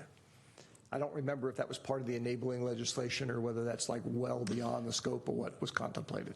Well, Chair Olbert, my recollection is that they're a power aggregator, and the way the electrical system delivers power to us, all the power that comes to all the municipal utilities like Palo Alto and San Francisco, it all comes through PG&E lines at some point before it gets to us. So we don't have, there's no power plant in our area. So just the way that the power is delivered, it's either solar panels on people's roofs that gets put into the grid, or it's delivered along the high power lines that go up and down the peninsula and across the peninsula. So I don't think that system is set up to do it that way. And as far as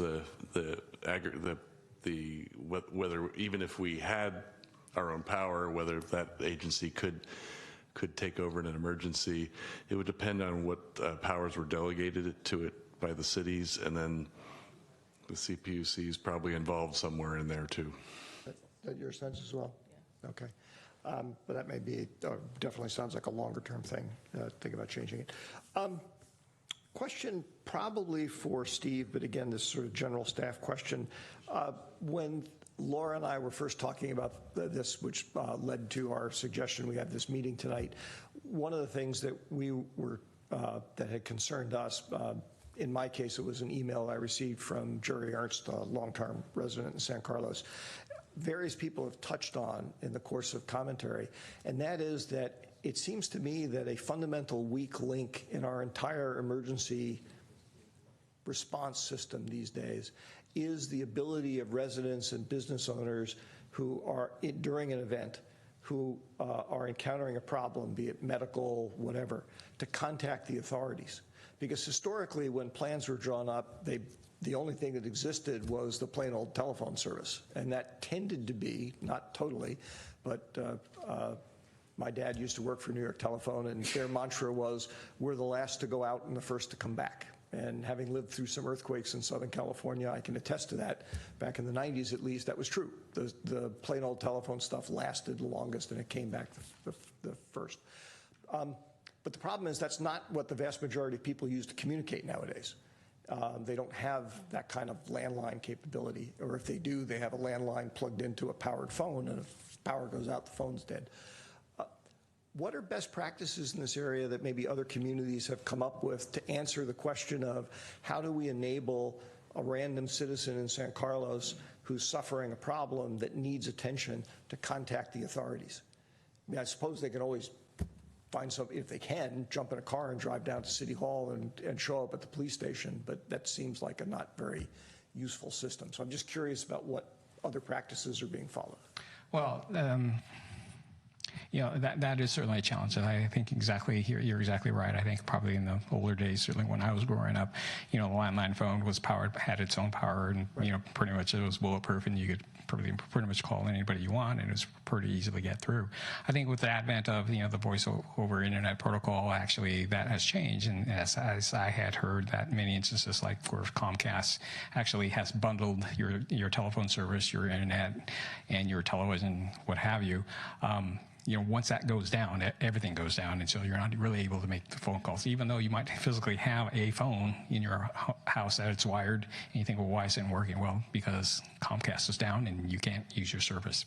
So that's certainly a challenge, and it is something that we want to look at a little bit more. I mean, we're looking at, you know, possibilities of, you know, various communication enhancement of what really needs to be done, and what, you know, I think one of the things that you kind of touched on as far as the AT&T kind of discouraging the landline use, but we also want to kind of really understand what AT&T has done in regards to, you know, some of the cell services, or for that matter, any cell services. You know, what have they done to kind of harden their infrastructure such that, you know, the communication is kind of ongoing during these power outages.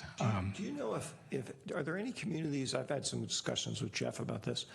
Are there any communities that have put in place? I tend to think of it as a community-wide neighborhood watch emergency kind of program where we actually seek out volunteers on each block in the city to serve as a contact point for if there are people on their block that run into, or not somebody who has a known medical problem, but somebody who has a heart attack, where that we enable them somehow, because they're a much smaller group of people than trying to provide communication to every single household in the city. That's just an idea. Do you know of any communities that have done anything like that? And the answer may be no, that's fine. Yeah, I'm not aware at this time, or I don't recall anything like that. Okay.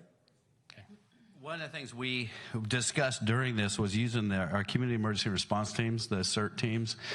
It's a little more cumbersome. They are in the neighborhoods. We'd have to work on the communications, but we also have, if we want to, we have ham radios in CERT trailers, and the fire stations have ham radios. So if you have ham radio operators, they can get word back and forth. It's probably a little cumbersome, a little premature on that right now because we haven't done that, but that would be a group. And then law enforcement has neighborhood watch, which many communities have, so that might work. And we would have to scale those, either or both of those. Okay, that's fine. We can talk about whether we want to do that later. Steve, this next question is one for you. I was gratified to hear that you're focusing on making sure that the pump stations will work if there's an extended power outage. But what occurs to me is, like any network, that only works if all parts of the network are working okay. Do we know whether or not Silicon Valley Clean Water is capable of operating for an extended period of time without access to PG&E power?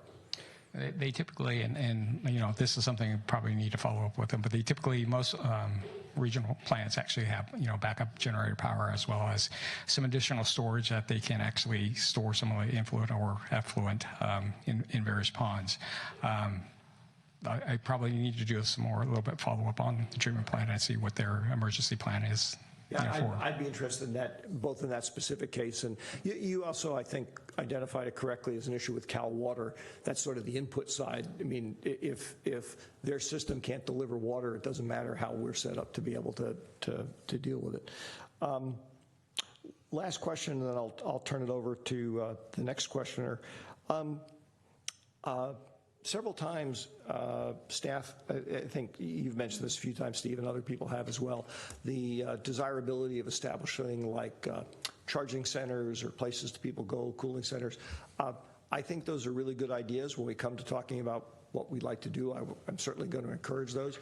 But I'm curious about whether staff has thought about the sort of scale and, with Jake in the back of the room, the policing aspects of this. I mean, for example, your typical cell phone, if it's discharged, it takes hours to charge, okay?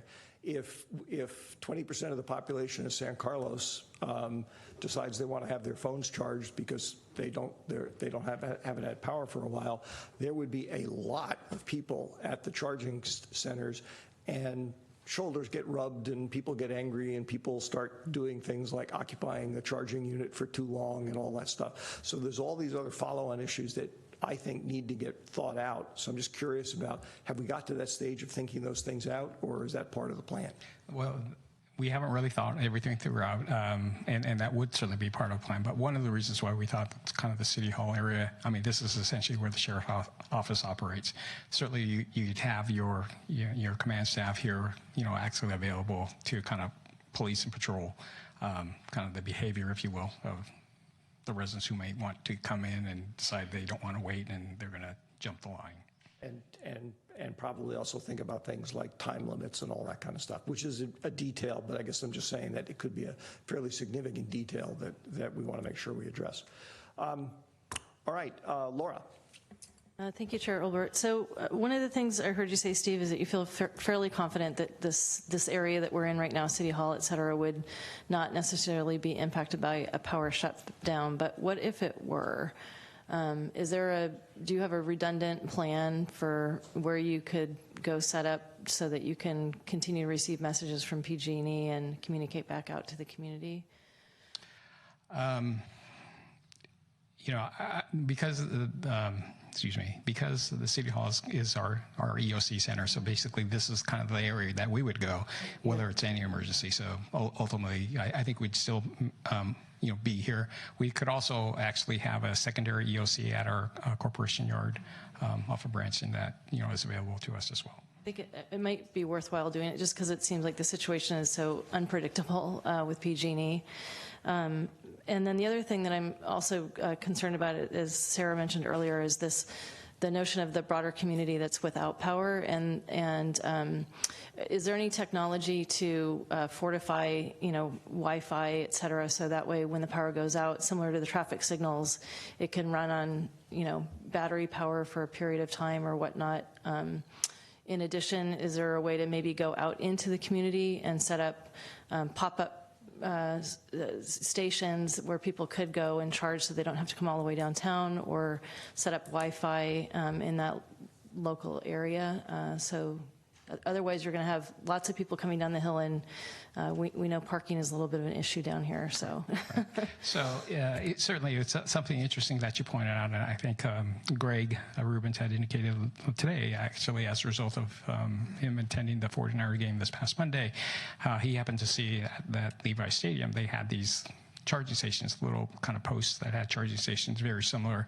Certainly this is something we want to look into. Actually, it was kind of solar powered. If perhaps it was just only the regular USB ports, where you could have maybe 4 or 5 ports, and it's just powered by the solar panels. Certainly, that kind of makes sense. Whether there is an opportunity there where we could have something within the community, and obviously we could probably only do it during the sunny day, but at least we could kind of distribute it out throughout the community. That is something we would want to look out to and see what the capabilities or the possibilities of installing that type of infrastructure. So it's kind of an ongoing thing, and this is something that we would probably want to look into. Regarding some of the like a service disruption, or what would be a backup plan in case we had to go somewhere else or be in the field. So during this event, our radio repeaters, so basically they're stations that repeat or strengthen our signal for our emergency radios. Those were maintained on backup systems. As far as we're aware, with cellular towers, those were also maintained on backup systems during this time frame.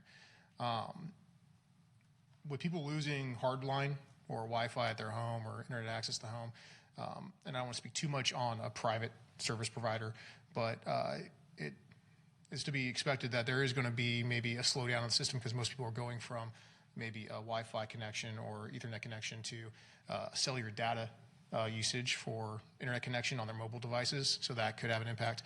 But for emergency services, first responders, we have different systems in place to where they're a little more robust than the general service provided public in some cases, that do prioritize our connection and our ability to interact with each other. And that's stemming from events like 9/11 years ago, when they noticed that there was a huge impact to where emergency services were unable to communicate. So there are certain things that are in place for when there is a downgrade type of scenario. Okay. Greg, thank you, Jake. Greg, I had a follow-up question actually to a discussion Sarah was having a few minutes ago, which had to do with home generators and the noise generated and whatnot. I know we have the statutory authority to regulate noise, put reasonable noise limits in place, because we have those. The issue always has been that, like almost all of our other regulations, those are enforced by exception. Somebody has to report, and that reporting thing sort of breaks down during an emergency situation like what we've been contemplating. Do we have the ability to draft and put in place reasonable rules about how noisy a generator can be for somebody to operate it on private property during an emergency? I know that other communities have done similar things. I think Burlingame did something with leaf blowers, where that you had to get approval ahead of time for your leaf blower being compliant with rules. Can we do that with generators? Well, we already have our noise ordinance, but I think in an emergency, I don't know if there's an exception written into our code for that. We could develop, legally, you could develop a system for dealing with that. The only concern I have is we probably would have a lot of different requests for exceptions, so we'd really have to study all the possible exceptions that people might need for someone who has it was already mentioned, a CPAP or something that they need all night long to be operating. That might be one example of an exception for a health reason. It could be that we could permit them or something along those lines, but something that's worth studying if it became a big issue. But I think, you have to ask from a policy standpoint, is it worth it for even under kind of a worst case scenario, are we going to have this happen enough that we would want to regulate that? But we might want to regulate it if it's going to happen for extended periods of time.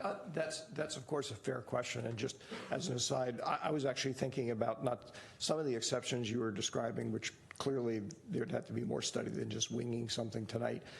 I was actually envisioning permitting certain noise levels 24 hours a day. In other words, what would we find tolerable for that? Yeah, our noise ordinance has different standards during the day and at night. And at night, the standard goes, I think it's 60 decibels. But it's driven by the ambient noise, and so we might have to really look at the formula, how it would work with multiple noise sources when there usually aren't noise sources. Or have something in place if we had the authority that says we're declaring an emergency and these now new rules apply. Yeah, we could do that, and it occurs to me that there might be a way to look at the types of generators that are the ones that are much noisier than others, and say we're not going to allow those types of Which generators. is effectively what they did with leaf blowers, effectively.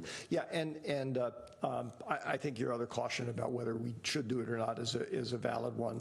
All I'll say is that anecdotally, probably about half of the people I've talked to, even if they weren't in the areas that are talking about buying generators. So I think it's going to be a fairly common thing. And one of the, we did talk about that at City Hall because we got calls about it, and one of the great difficulties is going to be that we don't legally have the ability to verify whether somebody has a medical condition in their home or not. And so, we are, our decision was to essentially not enforce the noise ordinance for generators while we were in a power outage, because we just didn't have any way to access somebody's medical data. Right. Right. Good point. All right. My thought, and not that we can't continue to ask questions as discussion moves forward, what I wanted to bounce off of my colleagues and Jeff, see if this makes sense, is to sort of shift to a discussion of ideas for potential, basically initially for work that we'd like to see staff do to bring something back to us. And my thought was that we might break those into at least three categories, and I arbitrarily kind of labeled them near term, middle term, and longer term things. And an example of something I mentioned that I think is a longer term thing is, getting rid of PG&E and having Peninsula Clean Energy be the utility. That's obviously a long-term thing. And that doesn't necessarily mean that we should put that on the list, but that's an example of something that's on the long-term list. And then my thought was that at the end, I don't know, Jeff, if it would make sense to prioritize things tonight, because I think what I would prefer to do is to give staff the list and have you guys go back through it and say, well, this is going to take a long time to do. This is, this is something we can do, and then have a prioritization discussion about what we'd like to do in terms of workload. Yeah, that's kind of how we imagined that this would go, is that we'd really just get your feedback tonight, and then we'd begin to incorporate that into a plan, and some of that plan would come forward in the budget in terms of larger scale monetary requests.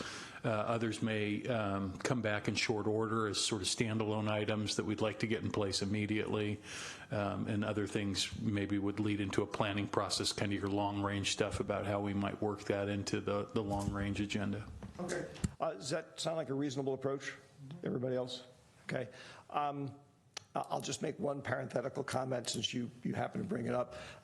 budgetary stuff, I can foresee some things that I'd like to suggest we do that may cost some money that I personally don't want to wait on the next budget cycle. So just because something costs money doesn't necessarily mean we need to wait for the next budget cycle, because you guys have to wait to spend the money, but we don't. Who would like to start making some suggestions? Or should I maybe just go down the list from one side to the other, starting with Adam?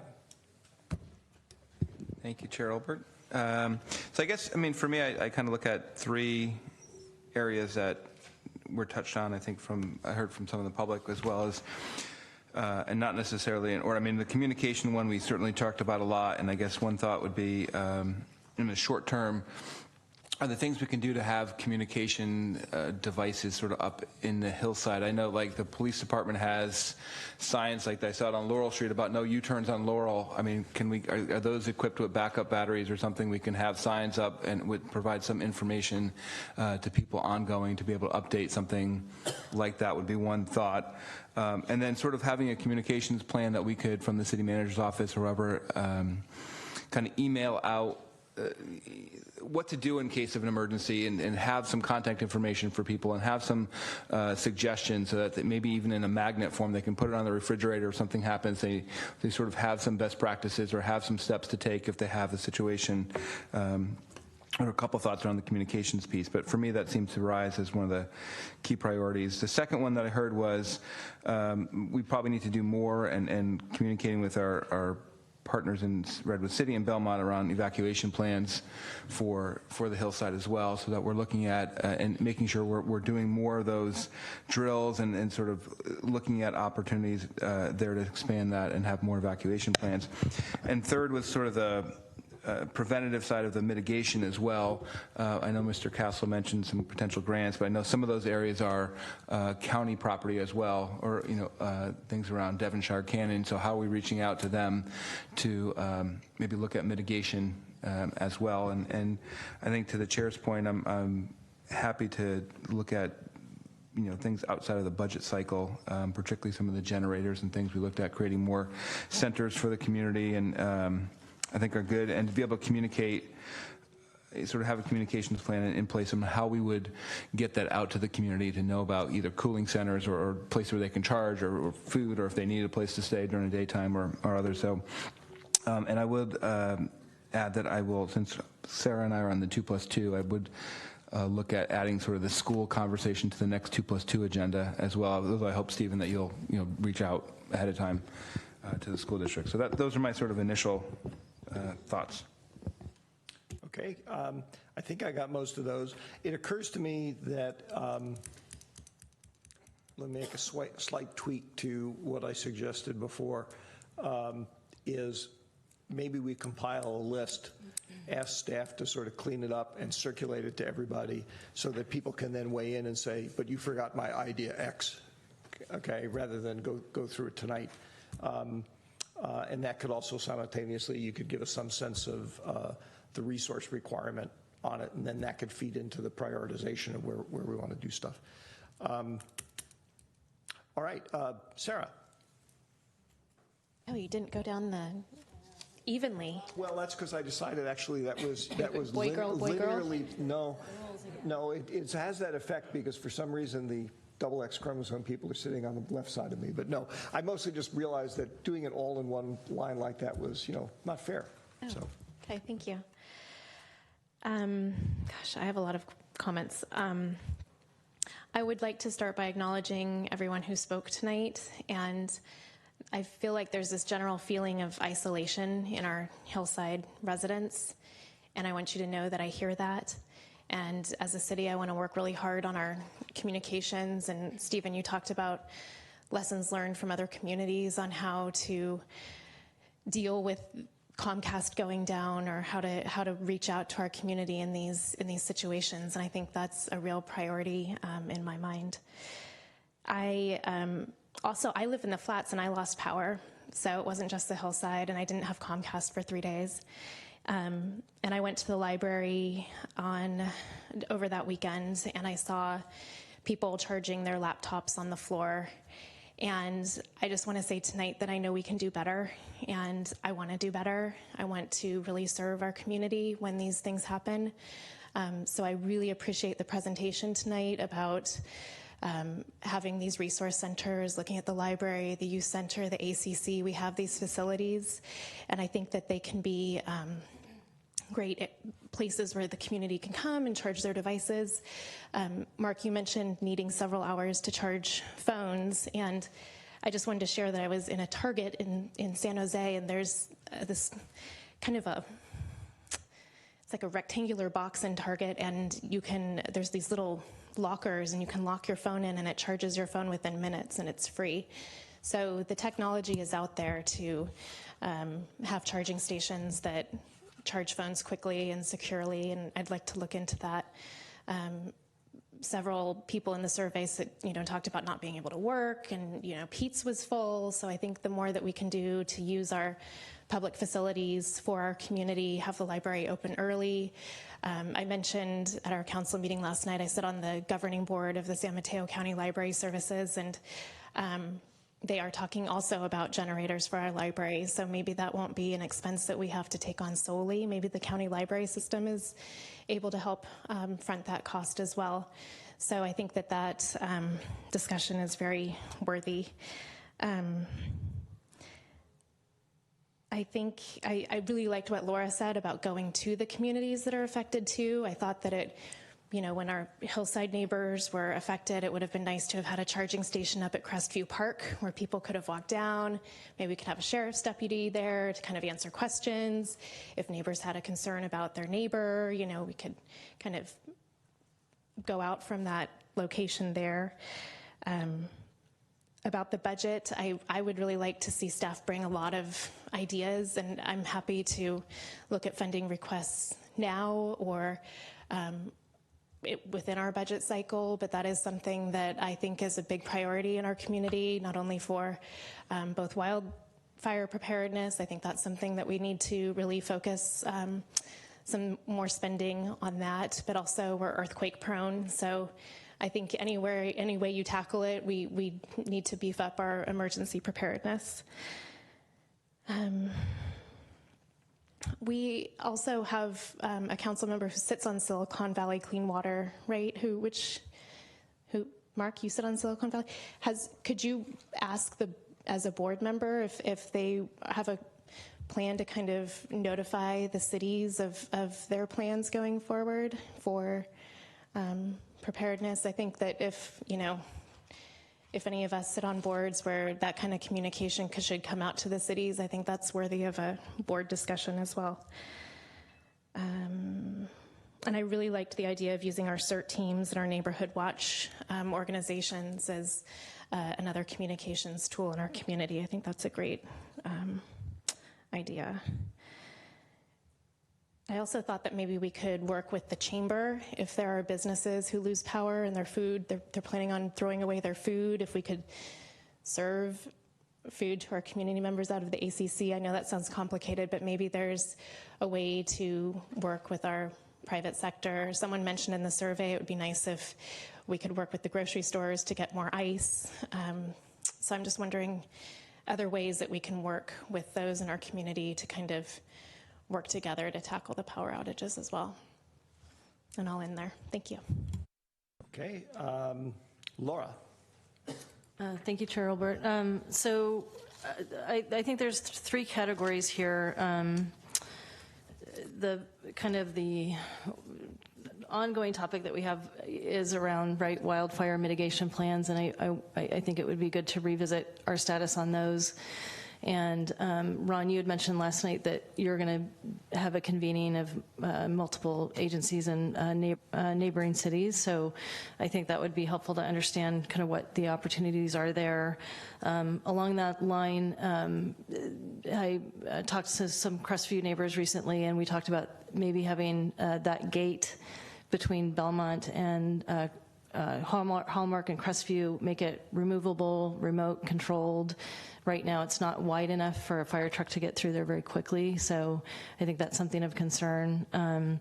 There was a discussion, a point brought up about clearing the fuel. So I was up at the Crystal Springs cross-country track and I saw that there was actually a really broad swath of land that where the grass had been removed. So I don't know if that was a result of some of that equipment, but I think I'd be curious to look into that. And then the other three categories I have are around preparedness and resiliency and evacuation plans, and the tactics underneath that don't come in any particular order. But I want to go back to the point that Adam astutely brought up earlier. Now that we understand from the fire chief, there's no PG&E just knows who these people are and they'll do a call, but there's no plan in place for them. So I think to Adam, to your point, it would be worthwhile to explore putting in some sort of an effort to make sure that those folks are taken care of and that there's some sort of a buddy system. I like the idea of enlisting community members to serve as, the block captain or kind of the lead for their community, so long as that they're willing. I think water availability, that's a real question mark I have as to whether or not with the power outage, and if there were to be some sort of a crisis, would we actually have access to large volumes of water in our community? So I think we need to understand that. What else? Quiet generators. So would we be willing to, for those community members who maybe are in need or low income, come up with a set of some of the quiet generators that we could loan out on an as-needed basis based on some criteria that's set. I like the idea of using whatever public facilities that we have for charging, communications, and comfort, as well as I'd mentioned earlier, going back out into the community. I'm also really concerned just in general about the information flow and how that works.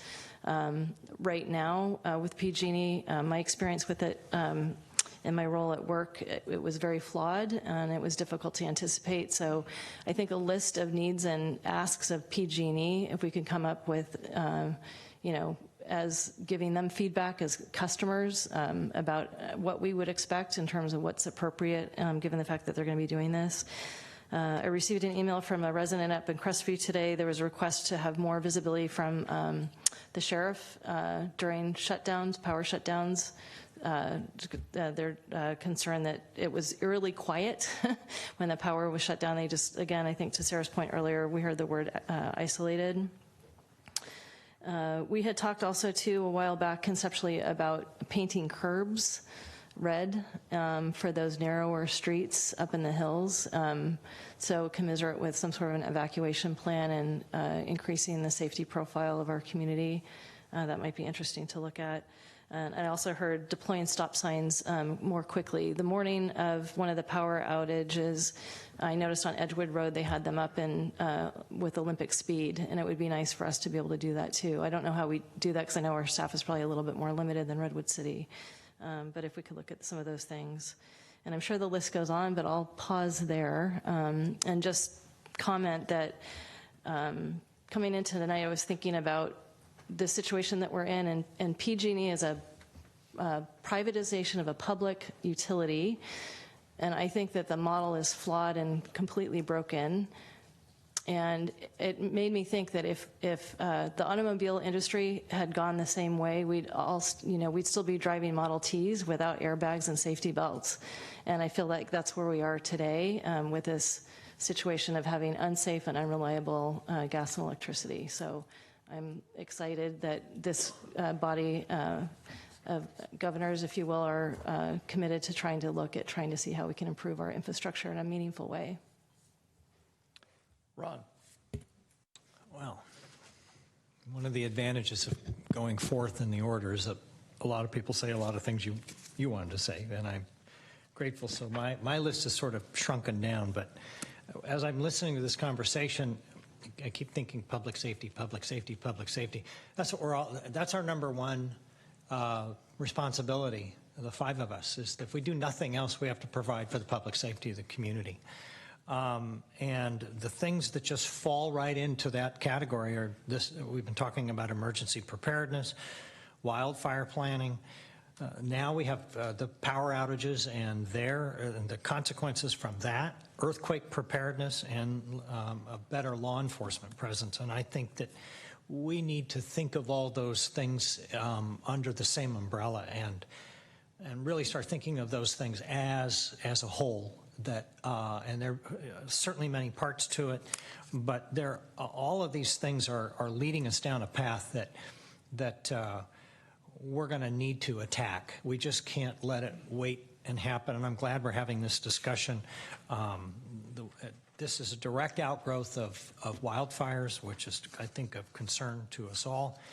But I agree with all the things that we're saying, but I do have one question. I want to make a comment, but I want to ask a question first. And Jake, if you wouldn't mind just coming up one more time, I wanted to clarify something. My mind drifted the moment you were talking about it, and I wanted to make sure I understood. With respect to the cell towers, you mentioned something about, I think you mentioned something in relation to battery backup and that sort of thing. What was your comment about that? Was it in relation to their communication with law enforcement? What was your comment about that? Because I want to make sure I understand it correctly. So I mentioned two different areas. One was our radio repeaters for our emergency radios between fire and police or sheriff's office radio. We both utilize public safety communications, and that was on a backup system. And then with the cell towers that were impacted, my understanding is they were on a backup system. Majority of them are probably going to be battery. There might also, though, be some generator supported or solar. That's a privately maintained system that I can't comment too much on because I'm not very familiar. I just do know that from what I've been told, those towers, while impacted, were on a backup system and were maintained.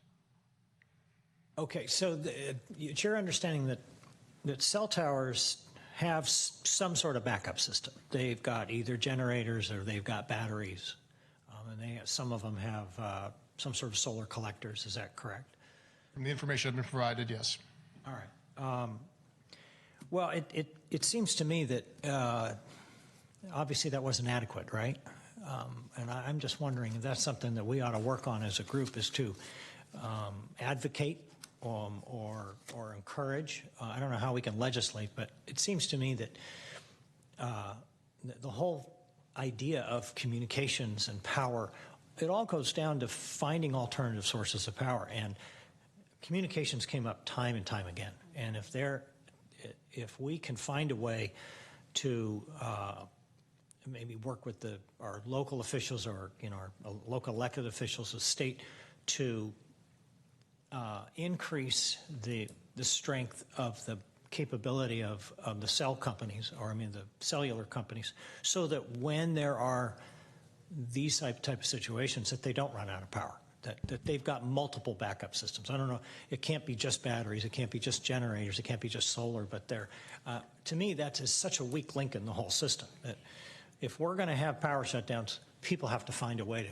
continue to communicate. Literally, lives depend on it, and I hope that's a discussion that we can have. And I think the other thing that I got to thinking about that we should be having a discussion about is the notion that there ought to be a way to incentivize or encourage people to have battery backup systems in their own home. They exist. I've heard, obviously the problem with them is that I've heard the estimates for anywhere from $5,000 to $20,000. They're incredibly expensive. However, I think that's something that we need to start advocating on a state level, particularly if we go down the path as a state of taking over PG&E and making it a state-run entity. I would certainly like to advocate that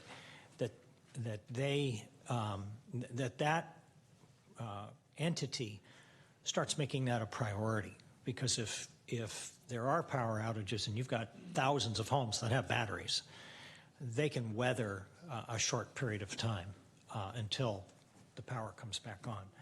But anyway, thank you for clearing that up. You explained it, and it makes me realize that it's much more complex than just telling AT&T and Verizon just go out and add a few batteries. Yeah, and unfortunately, I said I can't comment too much. I'm not ultimately familiar with their systems, but I think part of that service slowdown was, again, also because people are shifting the way they access data from hardline channels like Ethernet or Wi-Fi to data-based or cellular database. So that does impact the data usage. So that could have an effect. But right. Yeah, it's not an easy problem to solve. I'd like to just interrupt you for a second because your discussion prompted a question I wanted to ask Greg. I know that the feds have significantly preempted our ability to regulate from the point of view of blocking cell tower installations and microcell installations. Did they perhaps leave open a window of something that I will describe as, sure, you can come ahead and put in that, we can't regulate that, but you must put backup systems in place? Even on a microcell tower, it must be able to function for 24 hours without power. A very interesting question. I know that mostly the current law preempts us from local regulation, but I'd like to explore what the FCC regulations are on the backup power, because the FCC, part of their charge is to make sure that the communication system is up and running even in a disaster situation. So there may be some regulations that already exist that provide for minimum battery life on a backup. But I have to look into that for you. And even if they don't, we might have the ability to require it's that. possible. It's possible that we do, but I just need to look into it, see how. That's fine. Yeah. These are all just things to work on. Sorry, that was just sparked by your. No, I was pretty much done. My last question is, why was there no PG&E representative here tonight? Unless if they are, where are you? So. I don't know how to answer that question. It was purely rhetorical. So. All right. Okay. I had a number of things that I would like to throw in the mix. See, I think that one was addressed already. I know Steve mentioned that it's part of his plan moving forward, but the idea of upgrading the traffic signals, I really like that idea. I'd like to make sure that they work and can, function for enough time for us to get out there and put generators in if we need to. Let's see.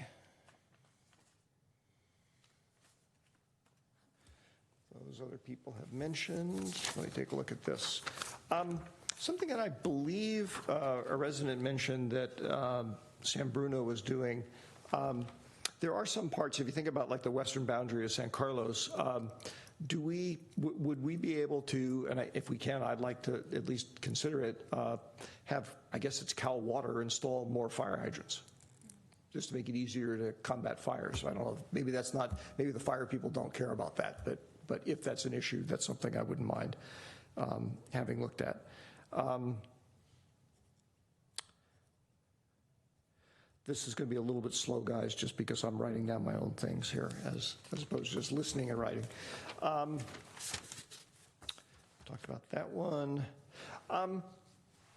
I'd also like to see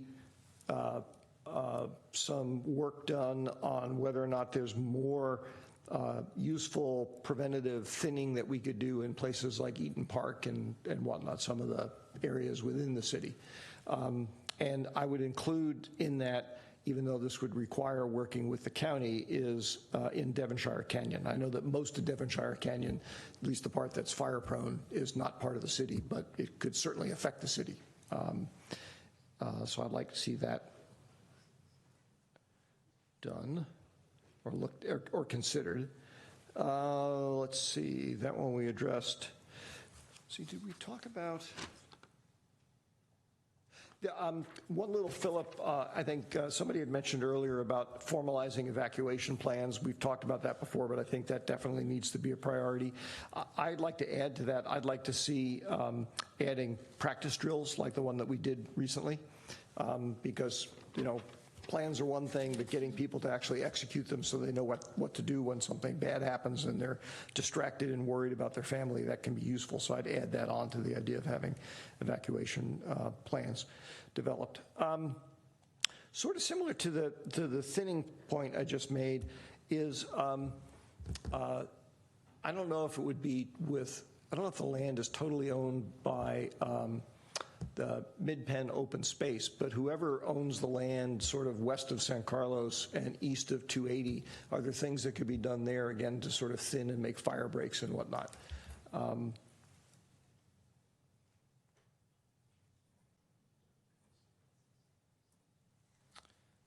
see.